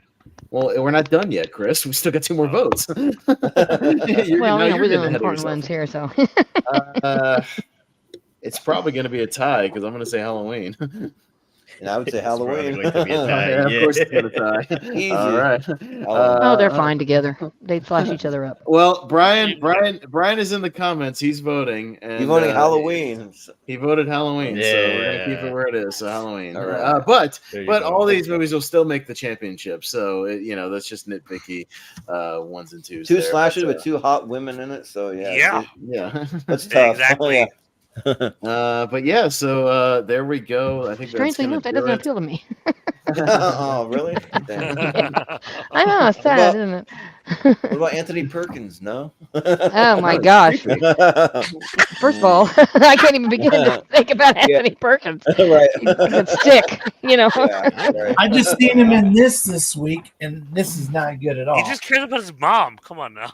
Yeah. What's that? The Well, trial. here's she talks. Orson I like the Welles trial. and Anthony What's Perkins. that? I was not No, a fan of Oh, No, I oh, actually yeah. really like it. Yeah, I saw I've a never movie seen the that other day. movie. Oh God. Is that the Orson Welles movie? Yeah. Yeah, terrible. that's Okay. it's weird, but I really like it. You might like The it. worst production value Okay. ever. No, but it made very shit because Orson Welles was like blacklisted or Yeah. something. Yeah. All Yeah. right. Well, all right. So that'll do it for tonight. Yeah. All right, let's wrap Yeah. this up. So you want to go ahead and break it down, Austin? Yeah, I'll break it down and then we'll wrap this thing up. Yeah, tonight for our tier ranker 70s and before our number 1, pretty much with a bullet, is going to be Jaws tonight, followed by Ridley Scott's Alien, John Carpenter's Halloween, Alfred Hitchcock's Psycho. Forget the guy who directed Casablanca. My apologies. Michael Curtiz. Michael Curtiz. Yeah, that's right. Yeah. I had on the tip of my tongue. Michael Curtiz's Casablanca. Good thing you recovered. Richard Donner's Superman. Whoever did Goldfinger Goldfinger. I forget. Guy Hamilton or somebody like that. I don't know. Yeah, Guy Hamilton, yeah. Guy Hamilton. John G. Hamilton's Rocky. Ashiro Honda's Godzilla or Gojira. And Alan Smitty's Chinatown. Gojira. I call him that all the time. And Chinatown was directed by someone I can't remember. And then Yeah, we don't know him. Yeah, I don't know. I forgot. And then our honorable mention tonight are Grease, Vertigo, and Carrie. So there you go. There you go. That'll do it. There it is. Just give God, Goldfinger to the I gotta go watch Broccolis. Bullet right now. It's like the only name I can remember. So Yeah, I wanna go watch the broccoli people. Yeah. That's Yeah. Barbara Broccoli. right. Yeah. Tubby Broccoli But- was the daddy. Yeah. You gotta But be cool, guys. Yeah, that was a lot of fun. Like, we were able to get a lot of people that have seen way more 70s movies than I have. So I can get some recommendations and just have good people to talk about these movies, you know? So we'll be back next month with a championship that we've been kind of building towards. So yeah, all the top 10. I can imagine the fights. From every single decade. And then in the 2010s, we had to split that decade in two because there's so many movies. So there'll be 20 from that decade, but it makes sense because there's way more movies released then. So we'll have that, and then there'll be a poll probably in the next day or two that'll have the top 10 plus the 3 honorable mentions will be in that. So yeah, so. Look forward to that. So, but yeah, this was fun. So we'll just do some plugs, and that'll do it for us. So we'll go to Eric first. What do you have going on? Where can we find you? Yeah, this was a lot of fun. I'm here to fight people, apparently. Yeah, but I also had a lot of fun. I've been in the last 3 of these one-word titles. What am I doing? I'm trying to remember. I am recently had a match at Multiplex in the fandom. I tag team with Brian Nussbaum, who may help us give Halloween the edge in this one. Yeah, right. I have a couple of appearances, the Why We Love Horror trivia. I played Anthony Tisdale recently, and I also talked with John Moore about Jack and Jill, The Hills of Hell, which is a terrible movie, but you should see us talk about it. It's fun. I was also recently, probably going to play recently at CWT, the Combat Wrestling Trivia, against Michael Turner's. That's going to be a hell of a match in the wrestling thing. And someday, I swear, Mary, I would write that James Bond doc for you. It's not important. It's okay. I gotta watch I know what I know. again. Yeah, it's fine. It's fine. I don't need to be tested. Yeah, It's and fine. you all I are appreciate your invited if thought, you though. like Bond. I will talk You're Bond busy. to anyone any day. Yeah. On the Yeah. weeks. Yeah, I was just watching Skyfall last night, so yeah, I love him. Yeah. And all his Cool, iterations. Yeah. And then Dan, what do you have going on? Yeah, I'm a film critic here in Orlando, Florida. I write for FromTheFourthRow.com. Also, you can find me under my name, Dan Skipal, on Facebook, X, Threads, Blue Sky, Letterbox, or any variation of Dan Skipal, DP Skipal, From the Fourth Row. Also, I've been doing my own series of last year celebrating my life in film and my love, 50 years in film. All 5 episodes are out on my YouTube channel. Just Dan Allen on YouTube. Also, I'm going to be on next month's Picture This with the Dill Pickle guys, Dylan and Chad, and we're going to be talking, Chris, 1943 Oscars. That's awesome. There you I go. have to watch all 10 of them films. There was 10 films in 43. Can you believe that? Wow, I didn't realize that. And none of them are half as good as Casablanca. Yes. Jeez. But and then I'm just popping up here and there and all over the place in various things. I'm a film critic. I'm an awards pundit, and you can find me every Monday on Gone with the Wind with Malcolm Lay and my other co-host Luis Mendez. We break down award shows, and we're going to be actually doing the Gone with the Wind Awards nominees this week. So stay tuned for that. You get to see where all the people out there who filled out their ballots get nominated for the Gone with the Wind Awards. So Yeah. And that So reminds me, why did they nominate 10 that year, but then eventually went back to 5? Why did they go backwards? I have no idea. Years before that, there And then was pick that up after the Dark Knight. Weird. yeah. it's weird over the years. Trust me. Okay. They need to fix some of these rules for the Oscars. Yeah. Trust me. Yeah. But it reminds me, Malcolm sent me my form. I'm going to fill it out as soon as we're done here. I'm going to get it to him so it can be there in time. So Yeah, you got to have that ballot in. If you haven't filled your Gone with the Wind ballot out, you got to do it by the end of this week because Malcolm's going to tally all. I already filled mine out. Yeah, I filled it out last week. Yeah. Good job, Austin. Good job, Austin. Oh yeah, mine's in there somewhere. I've been super busy working on our own award show, which I'll talk about in a minute. No, I know you've been sunbathing in the Bahamas. Don't be Yeah, kidding. right, yeah. Yeah, exactly. Also doing that too. So. Living a good life. Yeah. Oh, Yep. good for Petting you. flamingos. And how was it? Oh, Good job, Austin. Good for you. It was great. Good for you. Go to the Bahamas. It's awesome. But I went that far from the Bahamas, though. Jordan, I'm in Florida. I'm not that far. Yeah. Go to the Bahamas and watch Thunderball because it's awesome. I'd rather watch Jaws: The Revenge. Yeah. Yeah. I get more enjoyment out of it. Yeah. But Maria, where can we find you? Well, my mom loved Gone with the Wind, and I think here's a hot take. Ashley Wilkes is a pussy. Okay, so argue that, people. Really, come on. Anyway, I'd be around. I'd be playing here. I'd be playing there. I'd get a match here and there, and I enjoy just being around and keeping my mind sharp. I hope. We'll see. Got a few years to go before we're gonna know for sure, but right now it seems okay. We'll see. Yeah, well, we got you signed up for a few episodes on our channel. Yeah, I'll be around for a while. Yeah. Yeah, but thank you for that, by the way. Yeah. Totally. Let's see. I'm trying to think what I kind of want to promote and talk about. I'm on Facebook. You can find me across here. And also on Twitter as well. Well, X, of course, at a writer _84. Over on TikTok, since I'm really kind of blowing that up more.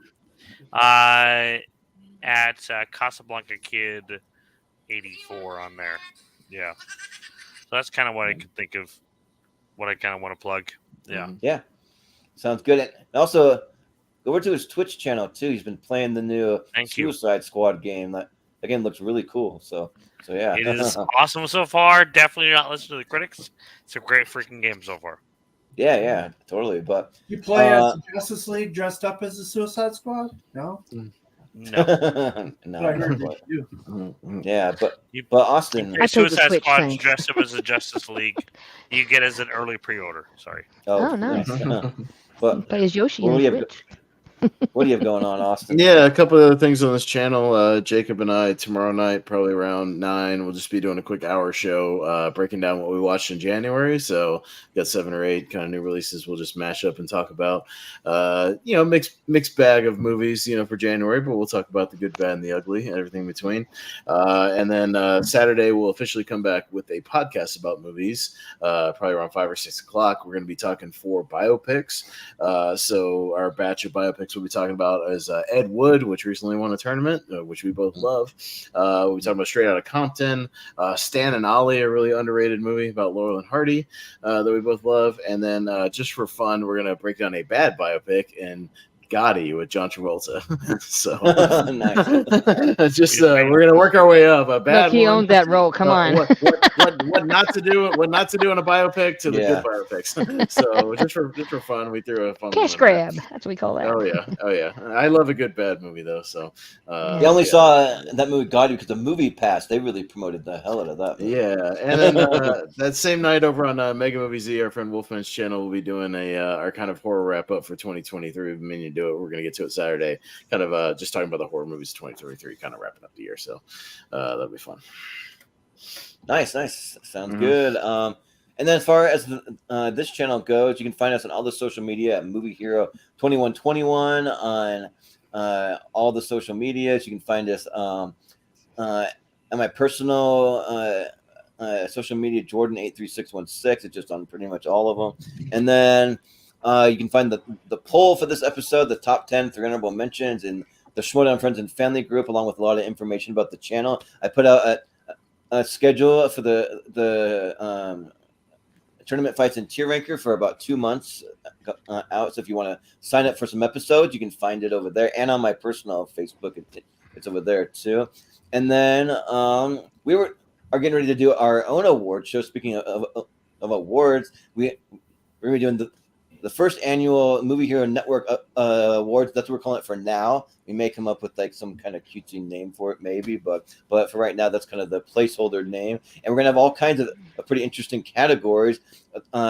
Mostly like a lot of what the Oscars have, but some ones that we just thought maybe we wanted to do for fun. You know, like most disturbing movie moment, or like I don't know. We kind of broke it down like best comedy and best horror movie and that kind of thing. So you can have to throw a few other movies in there. So you can watch for that. We don't have any dates set to premiere yet because we're still kind of working out all the logistics and the details, figuring out what our nominees are going to be. But it'll be close to Oscar time when we do, and we'll have presenters and all that stuff. So it'll be fun. But and then let's see, we'll be doing our the Seen and Heard Movie Trivia Grand Champions episode. It'll be this upcoming Monday night. It's going to be all of our former champions, plus the winner of our last free-for-all, the MVP, and our number one contender, all going head-to-head.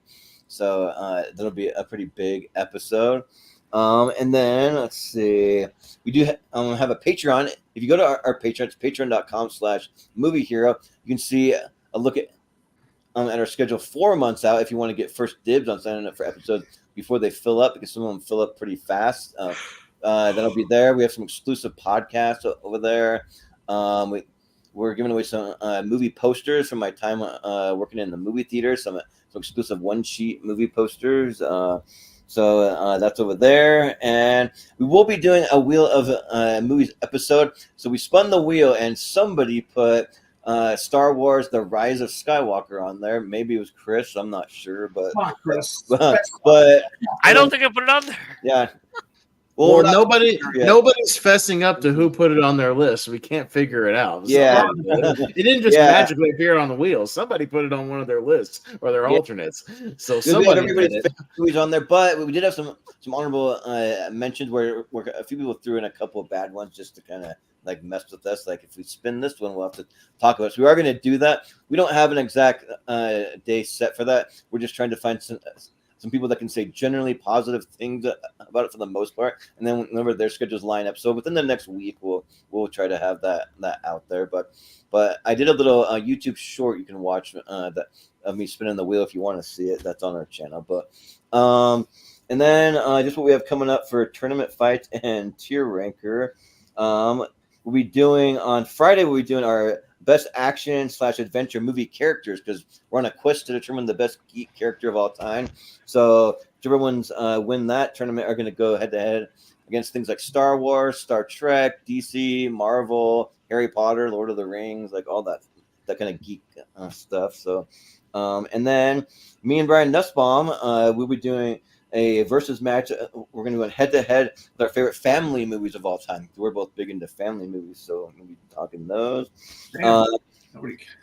Yeah, but we have our Movie Hero Mystery Tournament coming up, where we spin the wheel 64 times of all of our favorite movies. The first 64 random movies to pop up will be in a random tournament. So we got that. And then we're going to be getting in our 200th episode celebration, which we're going to do a big 128 tournament coming up. That's going to be the next 128 unique winners, because we're going to split it into 3-part series for that. So that's coming up. We have our best comedy sequels that's been on the table for a while. We've just had to move the schedule around a little bit, but that's we have best movie posters. We're going to be an entire tournament that's just based on the movie poster. It's not based on the movie itself, just which poster you like better.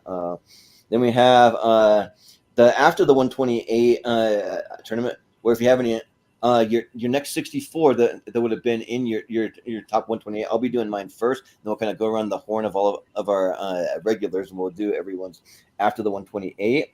And then we're going to be so our next tier ranker series after this one wraps up, the one word series, we're going to be getting some TV. So we'll be doing best TV shows from every decade, and enough to be TV shows that premiered within that decade. So as always, there's like so much stuff that comes out in the 2010s that we had to split it in half again. We got best TV shows from 2017 till now. So we'll be starting off with. And then, of course, our next ladder series will be the best movies of 2004. We're going to work our way down. And then I'll just throw in just a couple quick ones. We got best fantasy sci-fi characters for our geek series. We have me versus Zach Shelton on our favorite TV shows of all time. So we're doing more TV. And then we'll also, Austin will be doing an After His 128 coming up fairly soon too, because we're going to do some stuff for his birthday coming up at the end of March. So yeah, but that's kind of some things that you guys can look forward to. So a little kind of look at the schedule. But I'm not saying goodbye. No, I'm not. I just was going to say, Jordan and I forgot. We are going to be in the Take 3 productions with Malcolm talking the top 12 Sam Rockwell movies. I forgot about that. Oh yeah, I totally forgot about that. Yeah. Yeah. When we be on Rankum this Sunday. This Sunday at 6 p.m. Eastern. Don't be like Make sure you nominate that George Clooney movie. yeah. Well, we just talked about Sam Rockwell on our channel, and he's one of my favorite actors. I love Sam Rockwell. Where he plays Chuck Barris. He plays Chuck Barris, the host of the Confessions. Oh yeah, of Dangerous Mind. Mission of Dangerous Mind. Yeah, that was awesome. Yeah. No, I think the Sam Rockwell one probably going to be shorter. This like very clear 12. He was great in Argyle, by the way. Great in Argyle. You guys are gonna love Argyle. Cool. I'm looking forward to that one. So can't wait to see that. Yeah. But yeah, that'll do it. So yeah, thanks again, guys. So for Erick Ibarra, for Dan Skip Allen, for Maria Hammon, for Chris Scott, for Austin Pez Howell, I've been Jordan, the movie hero Anderson, and we will see you next time. Is it true that most people get attacked by sharks in 3 feet of water, about 10 feet from the beach? Yeah.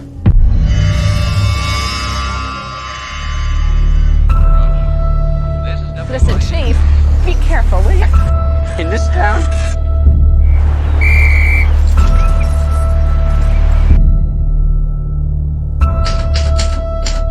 You know the thing about a shark, he's got lifeless eyes, black eyes, like a doll's eyes.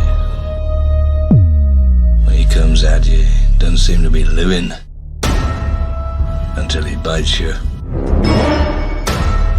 Black eyes roll over white. Oh, then you hear that terrible high-pitched screaming. The ocean turns red. What we are dealing with here is a perfect engine, an eating machine. This is not a boat accident. There wasn't any propeller. There wasn't any coral reef. And it wasn't Jack the Ripper.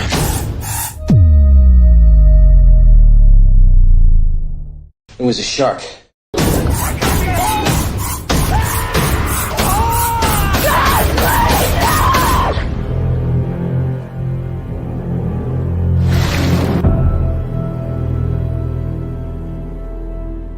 $10,000 for me by myself.